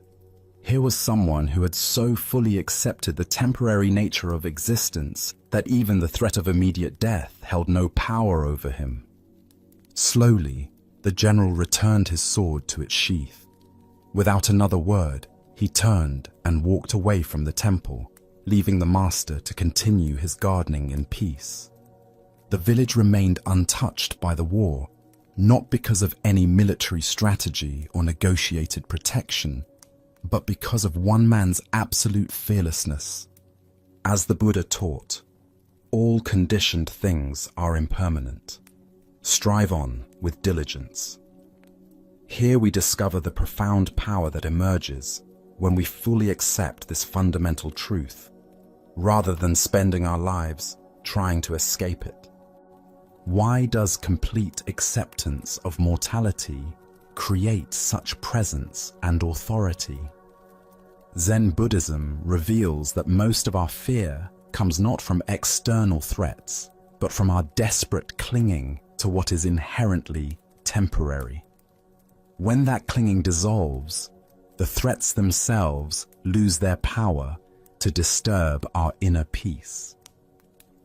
The general's power came from others' fear of death and loss, but someone who has fully accepted the temporary nature of existence cannot be threatened with what he has already willingly released. The master's fearlessness wasn't bravado or indifference. It was the natural result of understanding impermanence so completely that even his own death held no terror. Consider your own relationship with threats and intimidation in daily life. How much of your fear comes from attachment to maintaining your current circumstances, preserving your reputation, or protecting your physical comfort? The master's response suggests that true invulnerability comes not from being untouchable, but from having nothing that can be taken away. This doesn't mean being passive or welcoming harm. The master wasn't seeking death or encouraging violence. Rather, his complete acceptance of mortality's inevitability freed him from the paralyzing fear that controls most people when facing genuine danger. The Buddha said, "Better than 1,000 hollow words is one word that brings peace." The master's single response contained more power than any threat because it came from a place of absolute acceptance, rather than resistance or fear. Tonight, as you consider the various pressures and threats you face, can you remember the master's profound response to the general's sword? Can you find the space where acceptance of impermanence creates not resignation, but a kind of unshakable presence that cannot be intimidated? Buddha's wisdom reminds us, the whole secret of existence is to have no fear. True freedom comes not from avoiding danger, but from understanding so completely that we cannot ultimately be harmed, that external threats become powerless to disturb our essential peace. Now, let us explore a Zen story about the traps we create through our own grasping. This teaching comes to us through the ancient wisdom of those who observed both human nature and the natural world with equal clarity. In the tropical forests of Southeast Asia, where coconut palms sway in the ocean breeze and monkeys chatter among the emerald canopy, local hunters developed an ingenious method for capturing these agile creatures. The technique required no violence, no speed, and no superior strength. Instead, it relied upon understanding a fundamental aspect of the monkey's nature that would become its undoing. The hunters would select a coconut and carefully hollow out its interior through a small opening, leaving just enough space for their trap. Into this hollow chamber, they would place a handful of sweet rice, its aroma irresistible to any hungry monkey. The opening was crafted with precise dimensions, large enough for a monkey's open hand to reach inside, but too small for a clenched fist to withdraw. When a curious monkey discovered this strange coconut attached to a tree, it would investigate by reaching inside for the rice. The moment its fingers closed around the grains, it became trapped, not by any external force, but by its own unwillingness to release what it had grasped. The monkey could have freed itself instantly simply by opening its hand and letting go of the rice. But this solution seemed impossible from within its limited perspective. The hunters would find these monkeys sitting by their traps, sometimes for hours, pulling frantically at their trapped hands while refusing to release the very thing that held them captive. The rice that had promised nourishment became the source of their captivity. Their natural intelligence, so evident in other situations, seemed to abandon them when faced with the simple choice between holding on and letting go. What made this trap so effective wasn't its physical construction but its psychological design. It transformed the monkey's own grasping nature into the mechanism of its capture. The stronger the monkey pulled, the more trapped it became. The tighter it gripped the rice, the more impossible escape appeared. The Buddha taught, "You only lose what you cling to." This profound teaching points directly to the monkey's predicament and our own. The story illuminates how our attachments, no matter how seemingly small or justified, can become the very prisons that limit our freedom. Why do we hold so tightly to things that ultimately constrain our movement through life? Buddhist psychology identifies this pattern as the root of much human suffering. Our minds, like the monkey's instincts, are conditioned to grasp what appears beneficial and hold on regardless of consequences. We close our mental fists around possessions, relationships, identities, opinions, and even spiritual experiences, believing that our security depends on our grip strength. This grasping operates across every dimension of human experience. We cling to past versions of ourselves that no longer serve our growth. We hold on to resentments that poison our present happiness. We grasp at relationships beyond their natural seasons. We clutch at achievements and possessions as if they could provide lasting security. We even grip our spiritual insights so tightly that they become obstacles to further awakening. The coconut trap reveals how what we think will nourish us can become what confines us. The rice represents all those things we convince ourselves we cannot live without.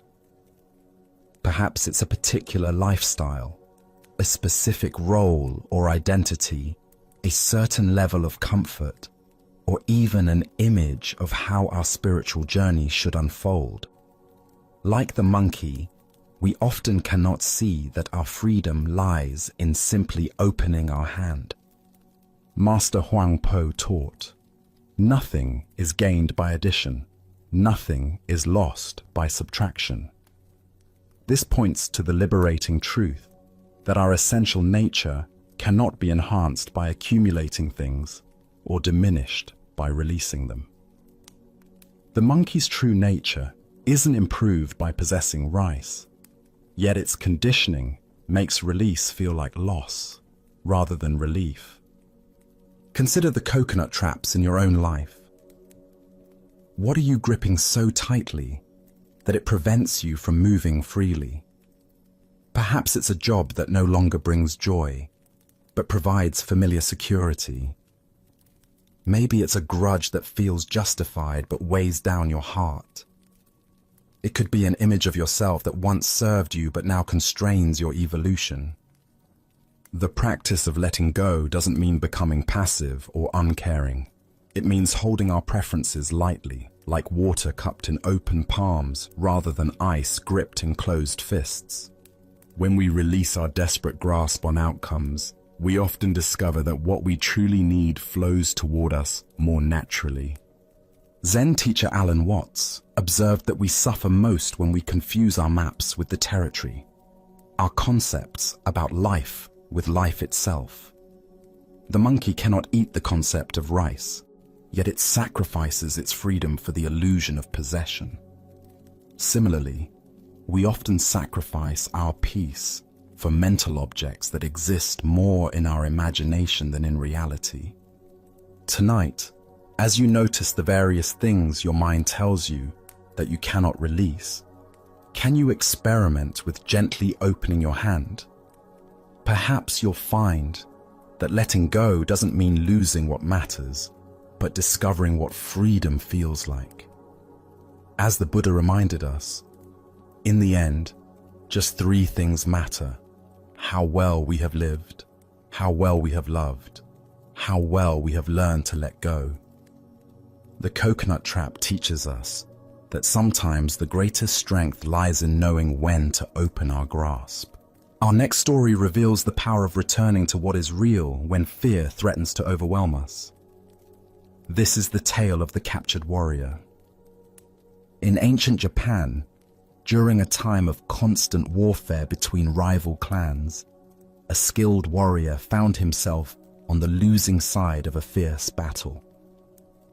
As his comrades fell around him and defeat became inevitable, he was captured by enemy soldiers and dragged away from the battlefield, his armor stripped, his weapons confiscated. That evening, they threw him into a dark, cramped prison cell with stone walls that seemed to press in from all sides. The heavy wooden door slammed shut with a finality that echoed through his bones. As darkness settled over the prison, the warrior's mind began to race with terrifying possibilities. Tomorrow, they would come for him. He knew the customs of war. First would come the interrogation, designed to extract information about his lord's defenses, troop movements, and strategic plans. When he refused to speak, as honor demanded, they would resort to torture. Hot iron, bamboo splinters under his fingernails, methods he had heard described in hushed tones by other warriors. And when they had extracted what they could, or when they grew tired of his silence, would come the execution. As these thoughts consumed him, his heart began to pound so violently he feared it might burst. His breathing became shallow and rapid. Sweat beaded on his forehead despite the cool night air. Sleep seemed impossible as his mind conjured increasingly vivid scenarios of tomorrow's suffering. Hours passed in this torment. The warrior paced his small cell, sat against the cold stone wall, lay on the straw-covered floor. Nothing brought relief from the visions of impending doom that played repeatedly in his mind like a terrible dream he couldn't escape. Then, in the depths of his despair, he remembered the gentle voice of his Zen master back at the monastery where he had studied before becoming a warrior. The old teacher's words came to him as clearly as if the master were sitting beside him in the cell. Tomorrow is not real, it is an illusion. The only reality is now. At first, the warrior's frightened mind resisted these words. How could tomorrow be an illusion when the threats were so concrete, so inevitable? But as he sat quietly and allowed the teaching to penetrate deeper, something began to shift. He noticed his breathing. In this moment, he was breathing freely. He felt the straw beneath him, rough, but not uncomfortable. He heard the sound of wind moving through the trees outside his window, a sound that spoke of the natural world, continuing its ancient rhythms regardless of human conflict. In this moment, he was not being tortured. In this moment, he was not dying. In this moment, there was simply a man sitting in a cell, alive and aware. The terrors that had seemed so overwhelming moments before revealed themselves to be nothing more than thoughts about a future that existed only in his imagination. As this understanding deepened, a profound peace settled over the warrior. His breathing slowed and deepened. His racing heart found a steady rhythm. For the first time since his capture, he smiled. The master's wisdom had freed him from a prison far more confining than the stone walls around him, the prison of anxious thoughts about tomorrow. Within minutes, the warrior fell into a deep, peaceful sleep. The Buddha once said, "If you want to know your past, look at your present condition. If you want to know your future, look at your present actions." This ancient wisdom illuminates the profound truth the warrior discovered in his cell. The only moment in which we ever actually live is this one. Why do we torture ourselves with endless scenarios about the future? Zen Buddhism explains that our minds evolved as survival mechanisms, constantly scanning for threats and planning for protection. While this capacity serves us in genuine emergencies, it becomes a source of suffering when we mistake mental projections for reality. Look deeply at your own experience.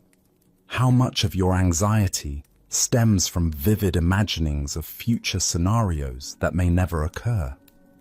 The presentation you're worried about, the medical test results you're awaiting, the difficult conversation you need to have. These situations exist primarily in thought, not in present reality. The warrior's teaching shows us that we can acknowledge future challenges without being consumed by them. Planning and preparation have their place, but when they transform into obsessive worry, they rob us of peace and clarity. As Vietnamese Zen master Thich Nhat Hanh taught, thanks to impermanence, everything is possible. The future remains unwritten, shaped by causes and conditions we cannot fully predict or control. The worried mind assumes that current difficulties will inevitably continue or worsen, but impermanence teaches us that everything changes. The warrior in his cell could not know what the next day would actually bring. Perhaps his lord's forces would mount a rescue. Perhaps his captors would show mercy. Perhaps diplomatic negotiations would secure his release. Buddha spoke of this when he said, "The past is gone, the future is not yet here, and there is only one moment for you to live." This teaching doesn't encourage us to ignore future responsibilities or avoid reasonable planning. Instead, it invites us to recognize where our attention habitually goes, and to gently guide it back to the richness of present experience. In Zen practice, we cultivate what's called beginner's mind, approaching each moment with fresh awareness rather than predetermined anxiety. When we truly inhabit the present, we often discover that it contains resources for peace and clarity that worried thinking never revealed. Consider how the warrior's shift in attention transformed his entire experience. The same cell, the same uncertain future, but by returning to present moment awareness, suffering transformed into peace. This transformation is available to us in every moment of anxiety or fear. Tonight, as you notice your mind creating stories about tomorrow's challenges, remember the captured warrior and his master's wisdom. What is actually happening right now? What simple experiences, breathing, sitting, the temperature of the air, are available to anchor you in reality rather than imagination? As the Buddha taught, do not dwell in the past. Do not dream of the future. Concentrate the mind on the present moment. In this teaching lies the key to the warrior's prison and our own. Let us now turn to a tale about the courage to trust life's current. This is the story of the Crystal River. In the depths of a great crystal river, where water flowed clear as mountain air, there lived an entire village of small creatures. The river's current moved above them like a gentle breath, carrying the wisdom of countless springs and distant seas. Young and old, rich and poor, all made their home along the sandy bottom, each creature grasping tightly to stones, branches, and roots. For generations, clinging had been their way of survival. Every creature learned from birth to wrap their appendages around river rocks and fallen wood.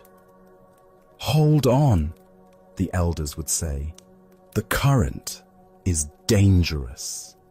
It will sweep you away to places unknown. Safety lies in staying exactly where you are." But one small creature grew weary of this endless grasping.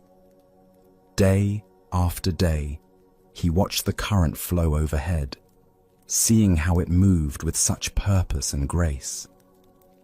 While his neighbors complained about the effort required to maintain their grip, he found himself wondering what it might feel like to trust that flowing water.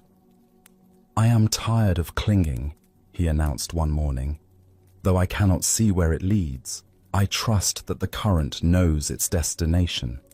I shall let go and allow it to carry me where it will, for I fear that if I continue clinging, I shall die of boredom before I ever truly live." The other creatures gasped in horror. "Fool!" they cried.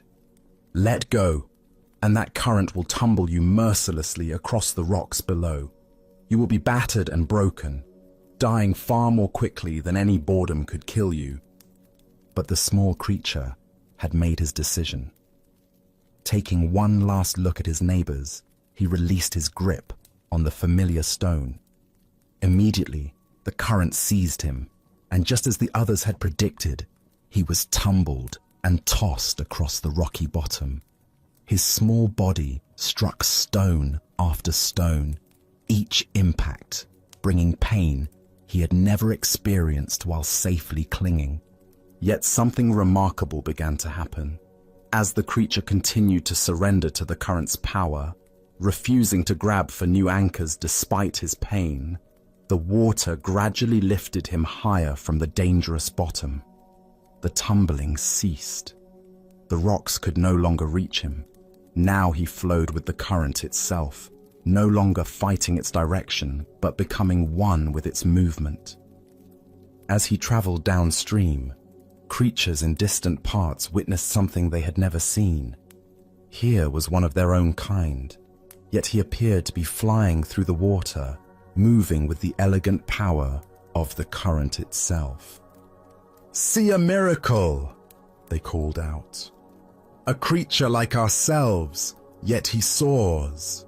Surely he is the Messiah, come to save us all." The flowing creature heard their cries and felt compassion for their misunderstanding. "I am no more Messiah than any of you," he called back. "The river delights in lifting us all free, if only we dare to let go. Our true work is not clinging to the bottom, but embracing this voyage, this grand adventure of trust and flow."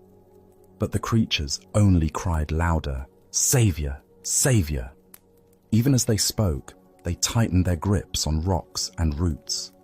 They watched until he disappeared around a bend, then began weaving legends about the miraculous Savior who had briefly graced their village. Buddha's wisdom reminds us, you only lose what you cling to. This ancient teaching illuminates the profound paradox at the heart of human experience. We spend our lives grasping for security and control, believing that our safety depends on holding tight to familiar circumstances. Yet in this very grasping, we create the suffering we seek to avoid. Why do we cling so desperately when the current offers to carry us toward unknown adventures? Zen Buddhism reveals that from early childhood, we learn the known is safe and the unknown dangerous. This conditioning becomes a spiritual obstacle when it prevents growth beyond familiar limitations. We also suffer from the illusion of control believing that by grasping circumstances, relationships, and identities, we can stop the natural flow of change. This creates enormous tension because it puts us in opposition to reality itself. Life is constant movement, and when we resist this truth, we exhaust ourselves fighting currents far more powerful than our individual will. Consider the areas of your life where you find yourself clinging. Perhaps it's a relationship that has outgrown its original form, a career that no longer brings joy, or an image of yourself that now constrains your growth. The current of change will flow whether we resist it or not. Our choice is whether to exhaust ourselves in futile opposition or discover the grace available in conscious surrender. The Buddha said, "Nothing is permanent except change." Water doesn't fight the mountainside. It finds the natural pathway down. When we learn to move with life's current rather than against it, we discover effortless effectiveness that rigid resistance can never achieve. Tonight, as you rest in this moment's stillness, what might you be ready to release? Perhaps it's a worry about tomorrow's challenges, a resentment from yesterday's disappointments, or a way of defining yourself that has grown too small. Can you feel into the current of this moment's aliveness and trust its direction? As the Buddha taught, let go of what has passed. Let go of what may come. Let go of what is happening now. Relax right now and rest. In this trust, we discover that the current we feared would destroy us is actually the very force that can carry us home to our true nature. Now, let us explore a Zen story about creative compassion and the unexpected ways wisdom can serve practical human needs. This is the magical squash. The year had brought unusual hardship to the Hakata region. A cholera epidemic had swept through the area like wildfire, leaving communities paralyzed with fear and confusion about how the deadly disease spread and what could prevent it. In the midst of this crisis, old superstitions and desperate theories flourished as people grasped for any sense of control over their frightening circumstances. Among those affected by the epidemic's economic impact was the head of Hapiakuya, a merchant house that had made what seemed like a shrewd business decision earlier in the year. Anticipating high demand for squash during the harvest season, the merchant had invested heavily, purchasing enormous quantities of the vegetable from local farmers. Under normal circumstances, this investment would have yielded substantial profits. But these were far from normal circumstances. As fear of cholera spread through the community, a rumor began circulating that eating squash would increase one's susceptibility to the disease. Whether this belief arose from some misunderstood medical advice or simply from the panic that accompanies epidemic disease, it took hold with devastating effectiveness. Suddenly, no one would buy squash at any price. The merchant, watching his investment rot and his family's financial future crumble, arrived at Master Sengai's temple in obvious distress. "Your Reverence," he said, his voice heavy with desperation, "this year I expected big profits from squash, so I bought up huge quantities. But now people believe that eating squash will give them cholera, and nobody is purchasing anything. If I can't sell these vegetables, my family will be ruined financially. Please, you must help me." Master Sengai listened with genuine concern to the man's predicament. Here was a concrete human problem requiring immediate practical solution, not abstract philosophical discussion. "That's really terrible," he said, with sincere sympathy. "Very well, I'll become your business manager and help you sell them. Please bring all your squash here to the temple." The merchant was bewildered by this unexpected offer. What could the Zen master possibly have in mind? How could a spiritual teacher succeed in selling vegetables that the entire community refused to buy? Nevertheless, having no better options, he dutifully loaded all his remaining squash onto carts and transported them to Shofukuji Temple. Master Sengai's solution was both brilliant and audacious. He piled all the vegetables prominently in front of the temple's main gate, where they couldn't be missed by anyone approaching the sacred grounds. Then he created a large sign with bold characters that read, "Magical Cholera Prevention Squash." Spreading his meditation mat alongside this impressive display, he sat down and began practicing zazen in full view of anyone passing by. The effect was immediate and remarkable. Word of the master's magical squash spread throughout the district with the same speed that the cholera fear had initially propagated. People began arriving from all directions, eager to purchase vegetables that were now perceived as protective medicine rather than dangerous food. The sight of the revered Zen master meditating beside his display added an aura of authentic spiritual authority to the entire enterprise. By noon, every single squash had been sold, and the merchant's financial crisis had been completely resolved. The firm of Happyakuya was not only saved from ruin, but had actually profited more from this unusual marketing approach than they would have through conventional sales methods. Ancient Buddhist wisdom tells us, skillful means adapts truth to the needs of the moment. What emerges from this story is a teaching about the creative application of wisdom to serve immediate human needs, even when this requires working with people's existing beliefs and limitations, rather than trying to educate them out of their misconceptions.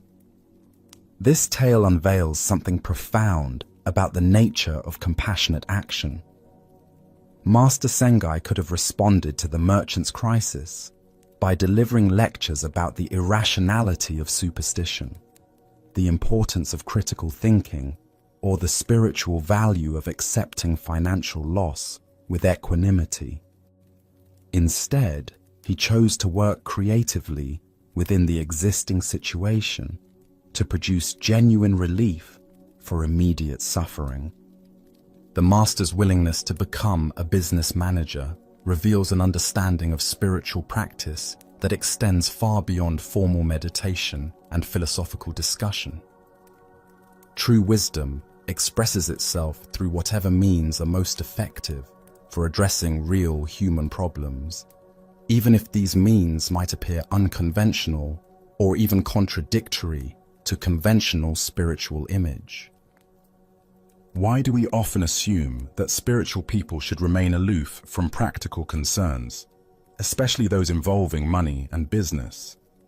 This assumption reflects a false dichotomy between sacred and secular activities that can prevent us from applying our deepest values to the situations where they're most needed. Master Sengai understood that relieving genuine suffering takes precedence over maintaining spiritual appearances. The genius of his solution lay in understanding that the community's fear was real and powerful, regardless of its medical accuracy. Rather than fighting against this fear or trying to educate people out of it, he redirected its energy toward a solution that served everyone's needs. The people got vegetables they believed would protect them, the merchant saved his business, and the community's overall nutrition actually improved. This teaching illuminates the difference between being right and being effective. The master probably understood that squash had no special power to prevent cholera, but he also recognized that arguing this point would have done nothing to solve the immediate crisis. By working with people's existing beliefs rather than against them, he achieved results that pure logic never could have accomplished. Zen practice cultivates what might be called adaptive wisdom, the ability to respond to each situation with whatever approach will be most genuinely helpful, rather than rigidly applying the same methods regardless of context. This requires a kind of ego flexibility that prioritizes outcomes over self-image, effectiveness over consistency. We can observe similar opportunities for creative problem-solving in many areas of modern life. The therapist who works with a client's existing framework, rather than insisting they adopt new therapeutic language. The teacher who meets students where they are emotionally and intellectually, rather than demanding they immediately embrace ideal learning attitudes. The leader who acknowledges team members' concerns, rather than dismissing them as irrational. This story also points us toward understanding the power of symbolic action and ritual in creating psychological change. The master's meditation beside the squash display wasn't just marketing theater. It was a genuine spiritual practice that infused the entire situation with sacred intention and authentic presence. Additionally, our minds tend to separate spiritual practice from practical problem solving, as if wisdom should only concern itself with eternal matters rather than immediate needs. Master Sengai's story demonstrates that authentic spirituality engages fully with whatever challenges arise, bringing creative intelligence and compassionate action to bear on concrete human difficulties. The transformation of dangerous squash into magical squash reveals another teaching about the power of framing and perception in determining reality. The vegetables themselves remained unchanged, but their meaning and impact shifted completely through the master's creative intervention. This suggests that many of our problems might be solved not by changing external circumstances, but by shifting how we understand and present them. Tonight, as you consider challenges in your own life or community, can you identify situations where creative reframing or working with existing beliefs might be more effective than direct confrontation or logical argument? What would it mean to prioritize genuine helpfulness over being right or maintaining ideal consistency? Buddha's wisdom reminds us, if you want to know your past, look at your present. If you want to know your future, change your present.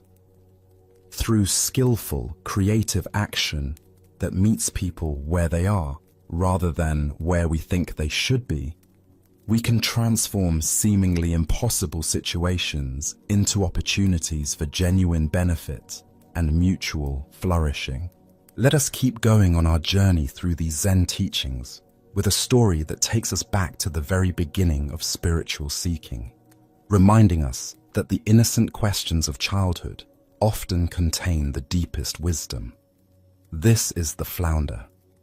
When Master Ryokan was just 6 or 7 years old, long before he would become known for his wisdom and gentle compassion, he was simply a small boy living in his family home and subject to the ordinary expectations and disciplines that parents impose on their children.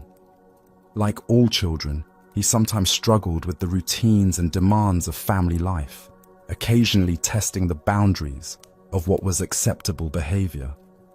One particular morning, young Ryokan had slept later than was considered appropriate for a child his age. In households of that era, early rising was not just a preference, but a moral expectation, reflecting values of industry, discipline, and proper character development that parents felt responsible for instilling in their offspring. When his father discovered that the boy had overslept, he responded with the kind of correction that was considered both normal and necessary for proper child rearing. But young Ryokan's reaction to this parental discipline was not the immediate contrition or apology that his father expected. Instead, the boy looked up at his father with an intense, unwavering stare that seemed to challenge the authority being exercised over him. This direct, unflinching gaze from his small son struck the father as inappropriate and even defiant. In a culture that valued respectful submission to parental authority, such bold staring could be interpreted as disrespectful confrontation rather than innocent curiosity or natural childhood response to discipline. Anyone who glares at his father like that, the father declared, with the conviction of someone delivering both punishment and prophetic warning, will surely turn into a flounder. This pronouncement wasn't merely an expression of parental frustration, but reflected traditional beliefs about the consequences of improper behavior and disrespectful attitudes toward one's elders. In the folk wisdom of the time, certain forms of moral transgression could literally transform a person into animal form, with the specific animal chosen reflecting the nature of the offense. Upon hearing his father's words, young Ryokan was immediately filled with terror. Unlike an adult who might dismiss such a statement as metaphorical or emotional exaggeration, the child took his father's declaration with complete literalness. The prospect of actually transforming into a flounder, losing his human form and becoming a flat fish, seemed not only possible, but imminent and inevitable. Without saying another word, the frightened boy fled suddenly from the house and disappeared into the surrounding countryside. He ran as far from his family home as his small legs could carry him, eventually making his way to a cliff overlooking the ocean, where he believed his transformation into a flounder would most appropriately take place. As the day progressed and young Ryokan failed to return home, the entire household became increasingly worried about his whereabouts. Family members and neighbors organized search parties to look for the missing child, checking all his usual hiding places and favorite spots for play, but finding no trace of him anywhere.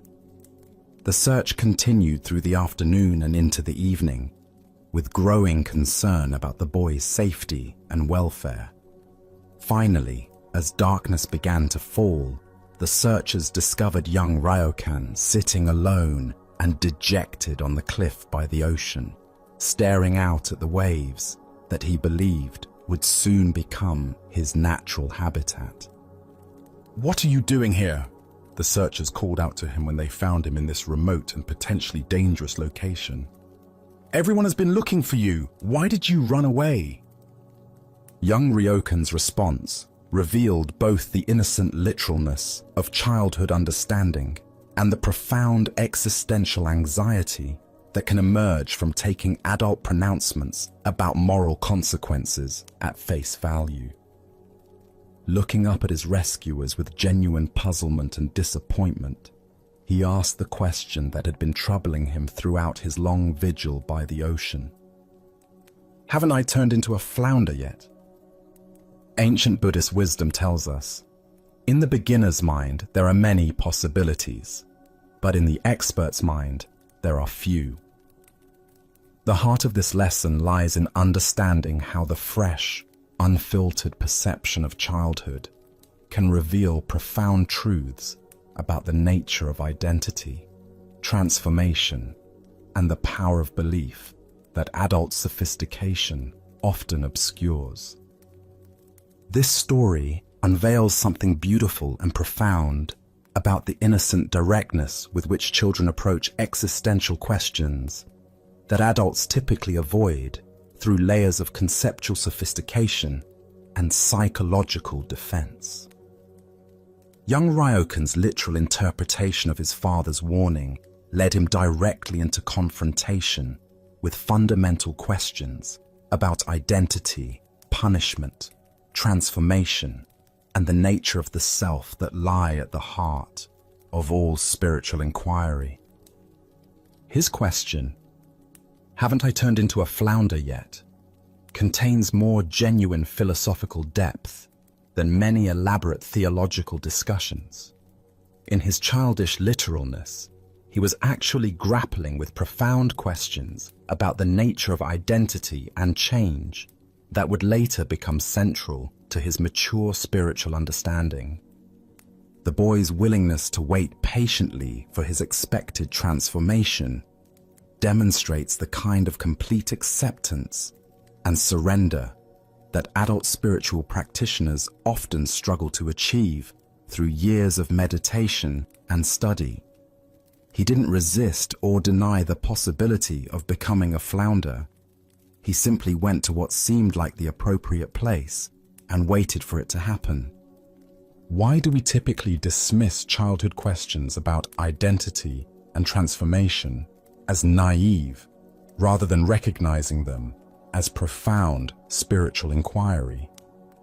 This tendency reflects our adult investment in maintaining stable concepts of selfhood that childhood curiosity naturally challenges. We prefer the security of fixed identity to the openness that allows for genuine transformation. Young Ryokan's response to his father's pronouncement reveals the double-edged nature of parental authority and the unintended consequences that can emerge from moral instruction delivered through dramatic metaphors rather than patient explanation. What was meant as corrective discipline became an existential crisis that led the child into direct confrontation with questions about the nature of change and identity. This teaching illuminates the profound receptivity and literal faith that characterizes childhood consciousness before it becomes filtered through adult skepticism and psychological defensiveness. The boy's complete belief in the possibility of transformation, while seemingly naive, actually demonstrates the kind of openness to radical change that authentic spiritual development requires. His vigil by the ocean represents something touching and profound about the human willingness to face anticipated consequences with courage rather than denial. Unlike adults who might try to rationalize away unwelcome possibilities or distract themselves from difficult realities, young Ryokan went directly to where he believed his transformation would occur and waited with patient acceptance. This story also reveals how often our deepest spiritual insights emerge from taking seriously questions and possibilities that conventional wisdom dismisses as impossible or irrelevant. The child's literal interpretation of metaphorical language led him into genuine contemplation of transformation and identity that most adults avoid through interpretive sophistication. We can observe similar dynamics in many areas where childlike directness reveals truths that adult complexity obscures. The innocent questions that cut through elaborate explanations to expose underlying assumptions. The simple observations that reveal the arbitrary nature of social conventions.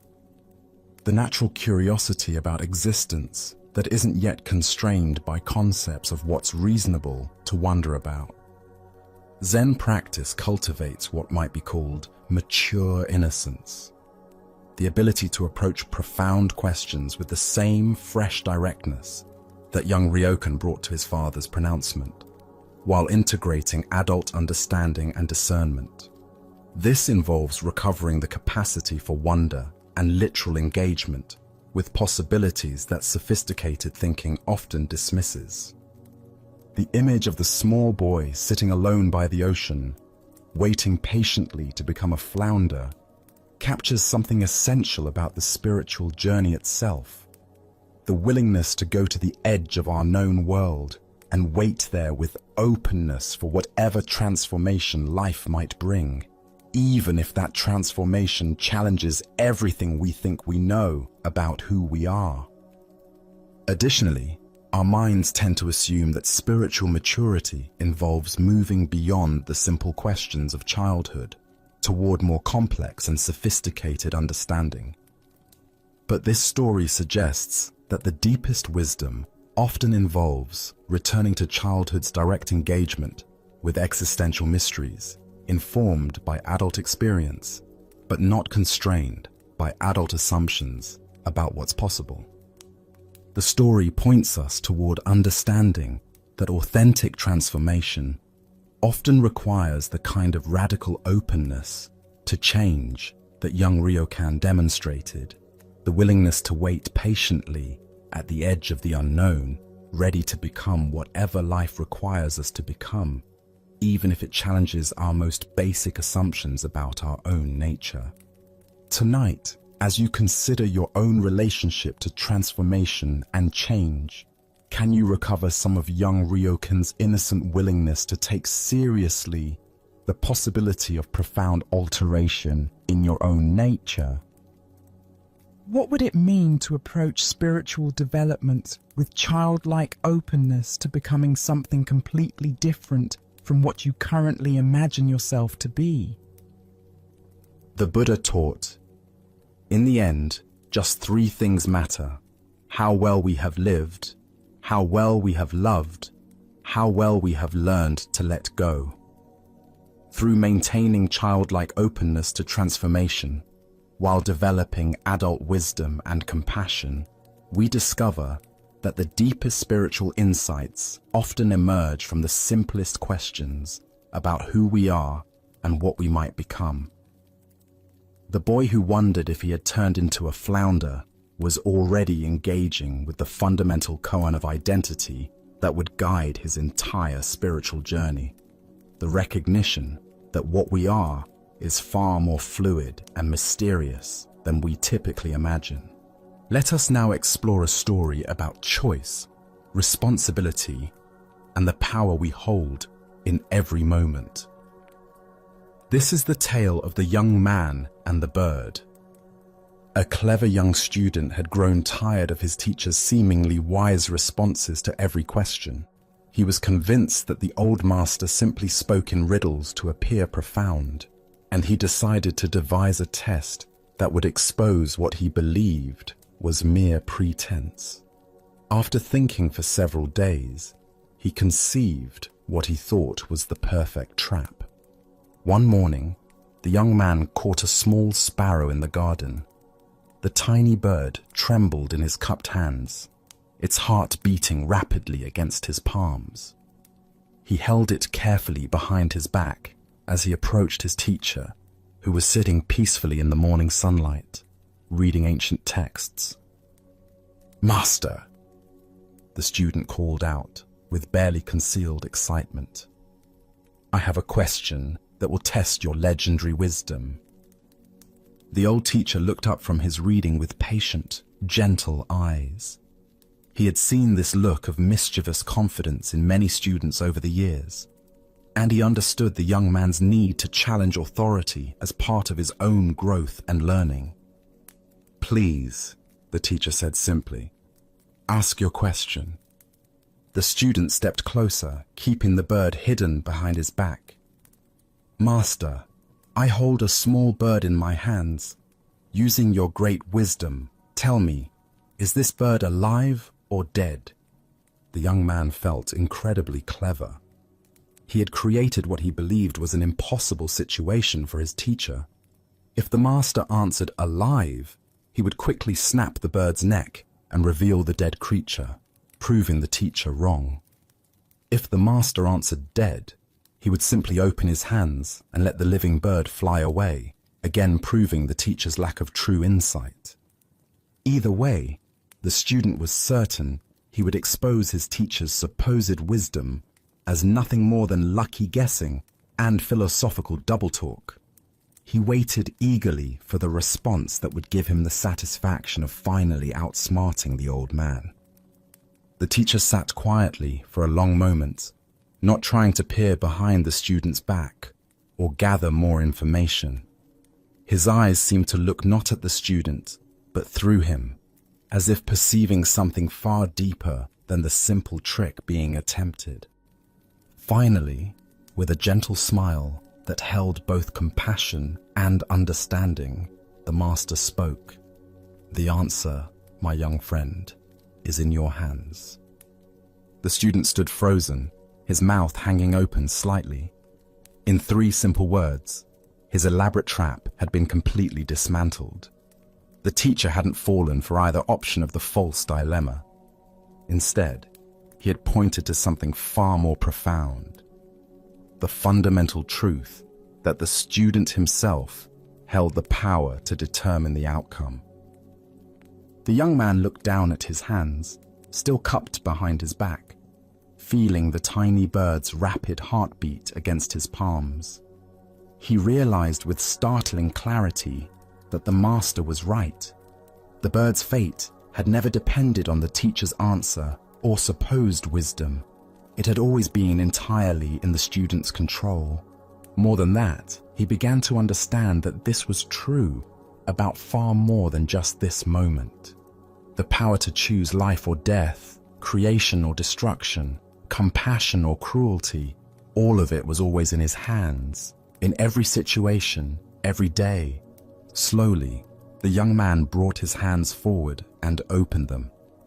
The small bird sat still for just a moment, as if gathering itself, then spread its wings and flew into the blue sky, disappearing among the trees. Buddha's wisdom teaches us, we are what we think. All that we are arises with our thoughts. With our thoughts, we make the world. This ancient wisdom illuminates the profound responsibility that comes with conscious choice and the recognition that we are always the architects of our own experience. Why do we so often look outside ourselves for answers that can only be found within? Zen Buddhism points to our tendency to seek authority figures who will tell us what to do, what to think, what to choose. But the deepest teaching is that true wisdom cannot be given from one person to another. It can only be discovered through our own conscious engagement with life. The student's question seemed to be about the teacher's insight, but it was actually about his own power. He was so focused on proving the master wrong that he almost missed the profound truth being offered, that every moment presents us with choices that shape not only our immediate circumstances, but our character and destiny. Consider your own daily decisions, both large and small. How often do you wait for someone else to tell you what the right choice is? How frequently do you seek permission, approval, or guidance for decisions that ultimately rest entirely in your own hands? The young man's bird represents all the power we hold, but sometimes fail to recognize. In our relationships, careers, and spiritual development, we constantly face moments where we hold something precious in our hands: the well-being of others, our own integrity, opportunities for growth or destruction. The outcome depends not on external circumstances or other people's wisdom, but on what we choose to do with the power we possess. The master's response reveals something crucial about authentic teaching. True teachers don't give answers. They point us back to our own capacity for wisdom. They help us recognize the choices we're already making and the power we already possess, rather than encouraging dependence on their authority. Zen teacher Charlotte Joko Beck said, "We are always in choice, even when we think we're not." The bird in the student's hands represents all the moments when we convince ourselves we have no options, no power, no responsibility. But consciousness always involves choice, and choice always involves responsibility. Look deeply at a current challenge in your life. Where are you waiting for someone else to provide answers, solutions, or direction?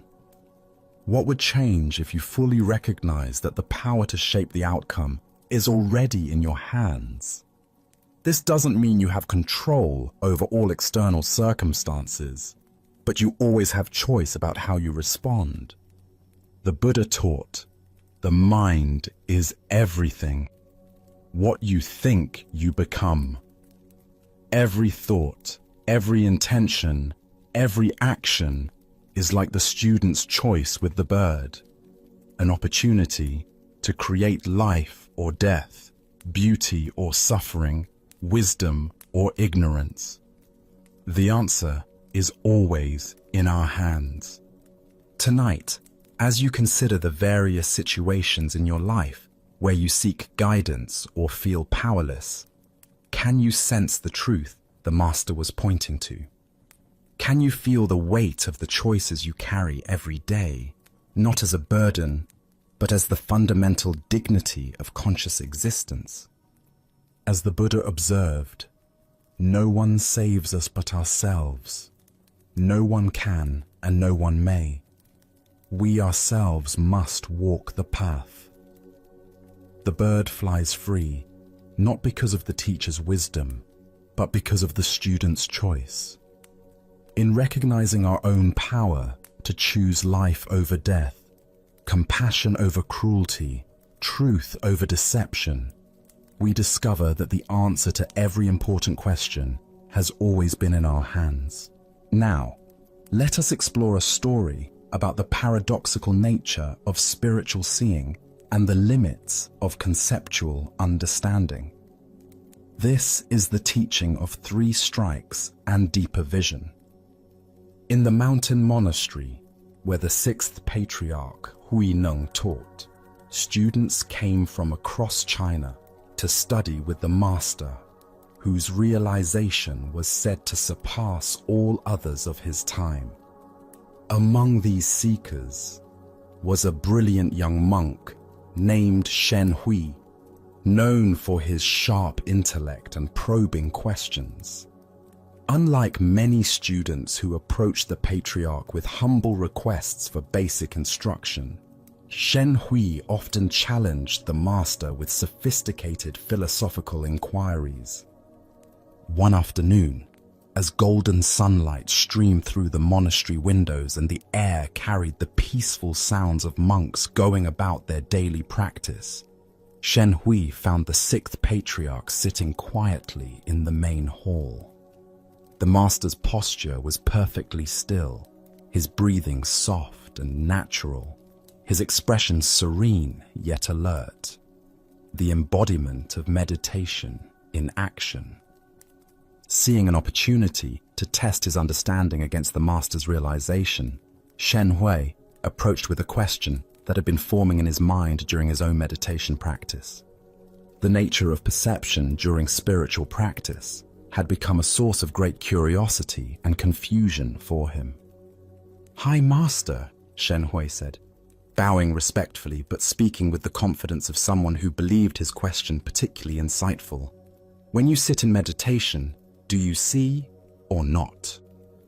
To Shen Hui, this seemed like a perfectly reasonable inquiry into the mechanics of enlightened awareness. Did awakened consciousness involve special kinds of seeing? Did meditation reveal mystical visions or higher perceptions unavailable to ordinary minds? Or did true realization transcend seeing altogether, existing in some pure state beyond sensory experience? What he received in response was completely unexpected. Without warning, the 6th patriarch picked up his wooden teaching stick and struck Shen Hui 3 times in rapid succession, not gently, but with enough force that the blows stung sharply and left the young monk both physically uncomfortable and mentally bewildered. "When I hit you," the patriarch asked with the same calm tone one might use to discuss the weather, "does it hurt or not?" Shen Hui rubbed his smarting shoulders, his mind racing to understand what had just occurred. The question seemed simple enough, yet something about the context made him suspect that a straightforward answer might be inadequate. The physical sensation was undeniable, yet the spiritual implications felt complex. "It both does and does not hurt," he replied carefully, intuiting that the master was pointing towards some paradox beyond ordinary logic. "I both see and do not see," the 6th patriarch responded, his words carrying the weight of direct experience rather than philosophical speculation. But Shen Hui's intellect wasn't satisfied with paradox. He needed to understand the mechanics, to categorize and explain this teaching in terms his conceptual mind could grasp. "How can you both see and not see?" he pressed, genuine confusion evident in his voice. "That seems contradictory. Either you see during meditation or you don't. How can both be true simultaneously?"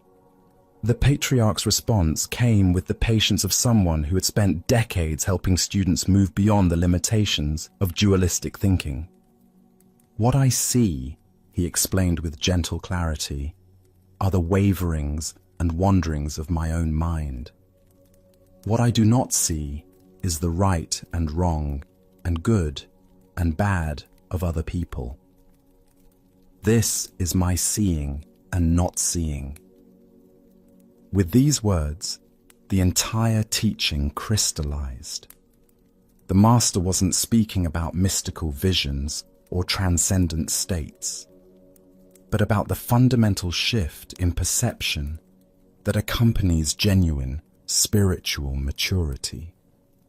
Ancient Buddhist wisdom tells us, the mind is everything. What you think, you become. This teaching relates profoundly to the patriarch's lesson about the nature of awakened seeing. Why do we become confused when spiritual teachings transcend ordinary logic? Zen Buddhism explains that our conceptual mind operates through dualistic categories: seeing or not seeing, pain or no pain, right or wrong. But enlightened awareness doesn't eliminate these experiences. It transforms our relationship to them. The deeper teaching here shows us what authentic spiritual perception actually involves. The patriarch sees his own mental processes clearly, the arising and passing of thoughts, emotions, and reactions. This isn't a mystical power, but the natural result of sustained mindfulness practice. He observes the waverings and wanderings of consciousness without being lost in them. Simultaneously, he doesn't see in the judgmental sense, imposing categories of right and wrong, good and bad onto others' behavior. This non-seeing isn't ignorance, but wisdom, recognizing that such judgments often say more about the observer than the observed. Look deeply at your own patterns of perception. How much of what you think you see in others actually reflects your own mental projections? When someone irritates you, are you seeing their actual behavior clearly? Or are you seeing your own triggers and reactions? When someone impresses you, are you recognizing their genuine qualities? Or are you seeing your own desires for approval or achievement? This ancient wisdom illuminates the difference between reactive perception and clear seeing. Reactive perception involves our past conditioning, our emotional needs, our judgmental habits. Clear seeing involves awareness that recognizes its own processes while remaining open to what's actually present. Zen Master Dogen taught, "To study the Buddha way is to study the self. To study the self is to forget the self." This teaching points to the same insight the patriarch offered. True seeing involves turning attention toward our own mental processes rather than fixating on external judgments and evaluations. The 3 strikes Shen Hui received weren't punishment, but skillful teaching. Physical pain that both does and does not hurt points toward the mystery of conscious experience itself. Pain arises in awareness, is felt fully, yet doesn't define or limit the awareness that experiences it. Similarly, thoughts and emotions arise in consciousness without contaminating its essential clarity. Consider how this teaching might transform your daily experience. Instead of constantly evaluating others' behavior, finding fault, making comparisons, generating opinions, what if you turned that same attention toward observing your own mental reactions? What patterns would you discover? in the wanderings and waverings of your own mind. This doesn't mean we become passive or lose our capacity for discernment. Rather, we develop the ability to respond from clarity rather than reactivity. When we see our own judgmental tendencies clearly, we naturally become less caught in them. When we observe our mental projections, we're less likely to mistake them for objective reality. In Zen practice, we cultivate what's called mirror mind, awareness that reflects whatever arises without being stained or changed by it. This mirror sees everything clearly while maintaining its essential emptiness and openness. Tonight, as you notice your mind categorizing and judging the experiences of your day, can you remember the patriarch's teaching? Can you turn your attention toward the seer rather than constantly evaluating what is seen? Can you discover the freedom that comes from seeing your own mental processes without being enslaved by them? Buddha spoke of this when he said, "You yourself, as much as anybody in the entire universe, deserve your love and affection."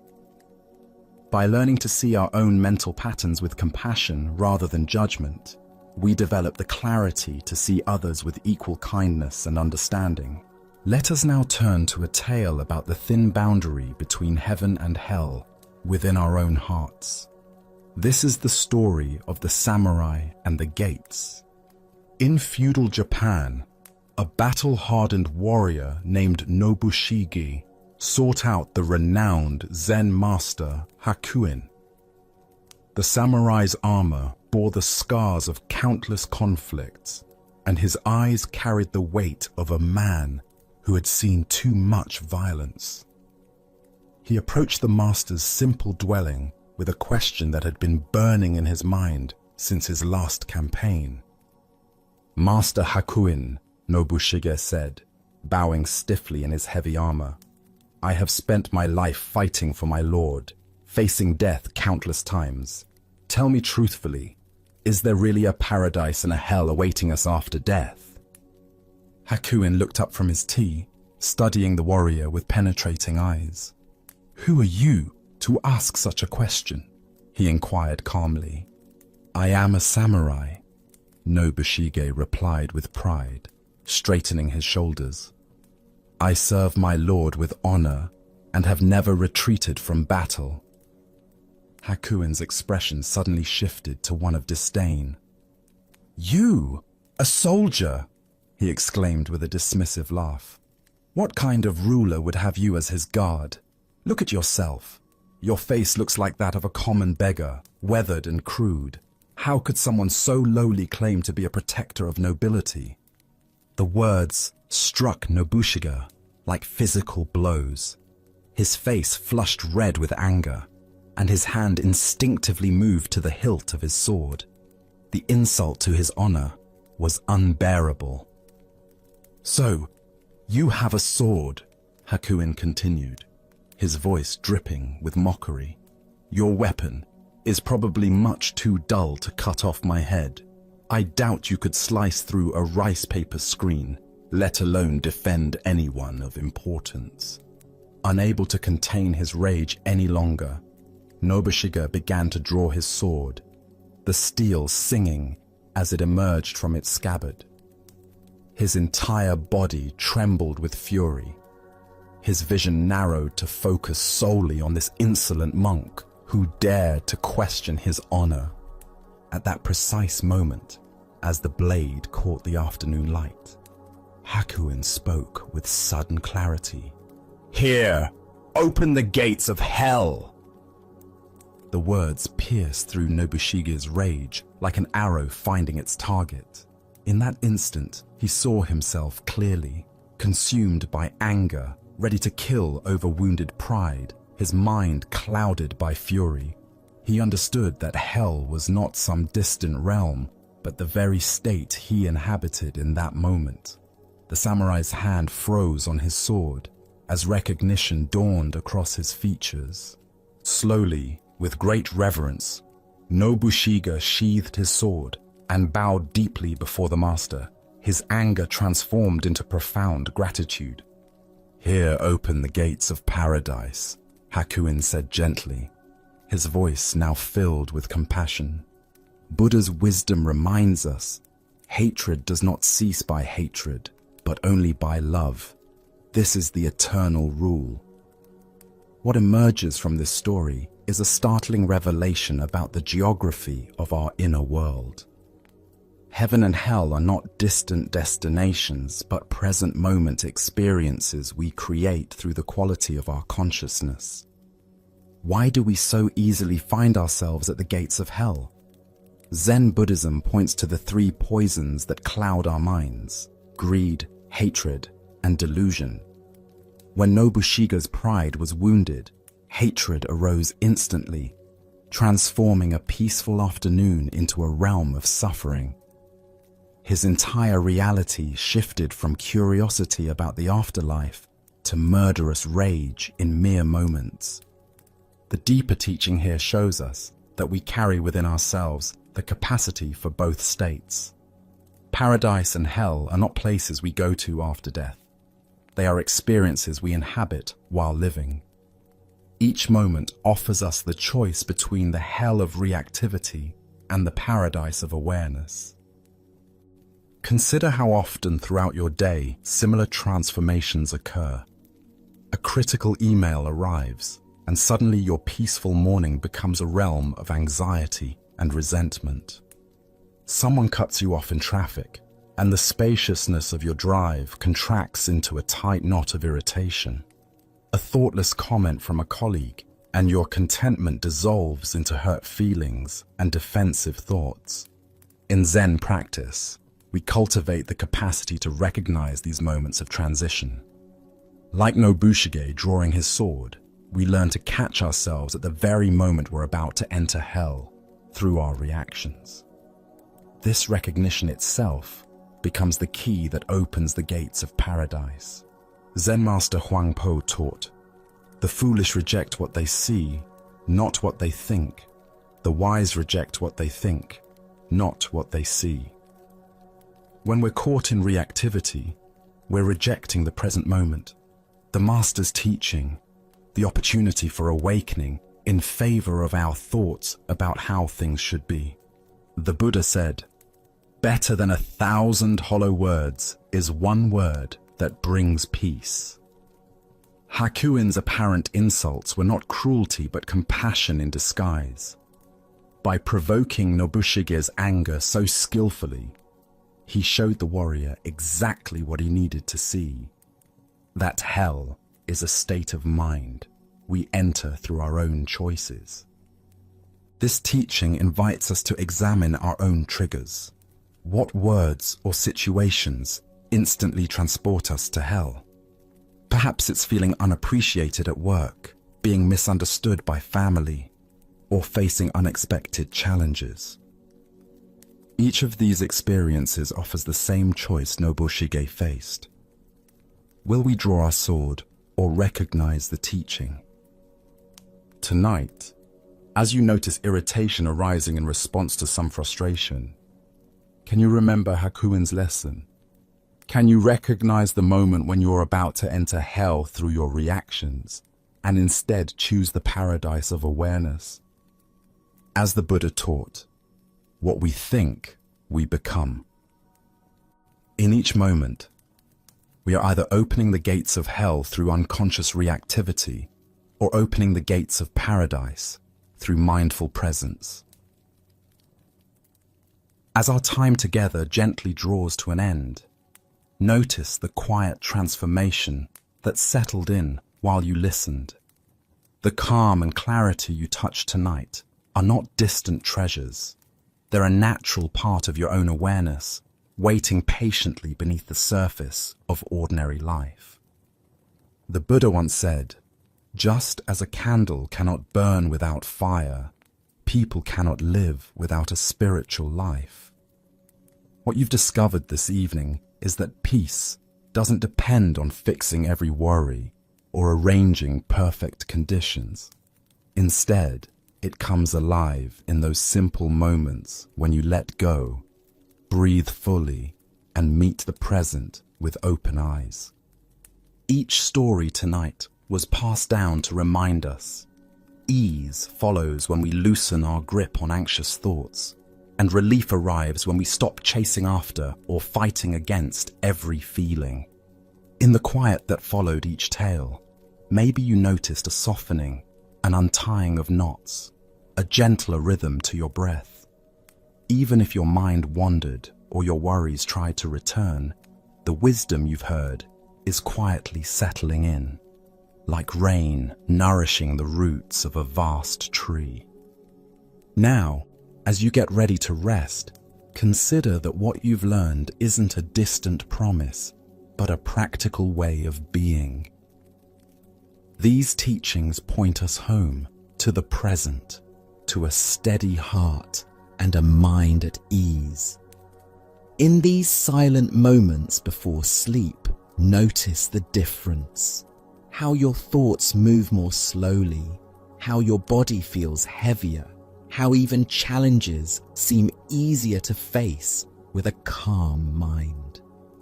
Zen wisdom has always shown us that genuine understanding isn't locked away in rare texts or spoken only by distant masters. It lives in everyday things, in your breath, in a sip of tea, in the hush before sleep. Tonight, you've experienced that these truths are available right now, as close as your next breath. As you move from this gentle time into the world outside this moment, carry not just the stories, but the sense of peace they offered you. Let calm and insight be quiet companions through whatever comes tomorrow, and remember, you can always return to this feeling whenever you need. Sleep well, and thank you for joining us on this journey at Sleepy Monk.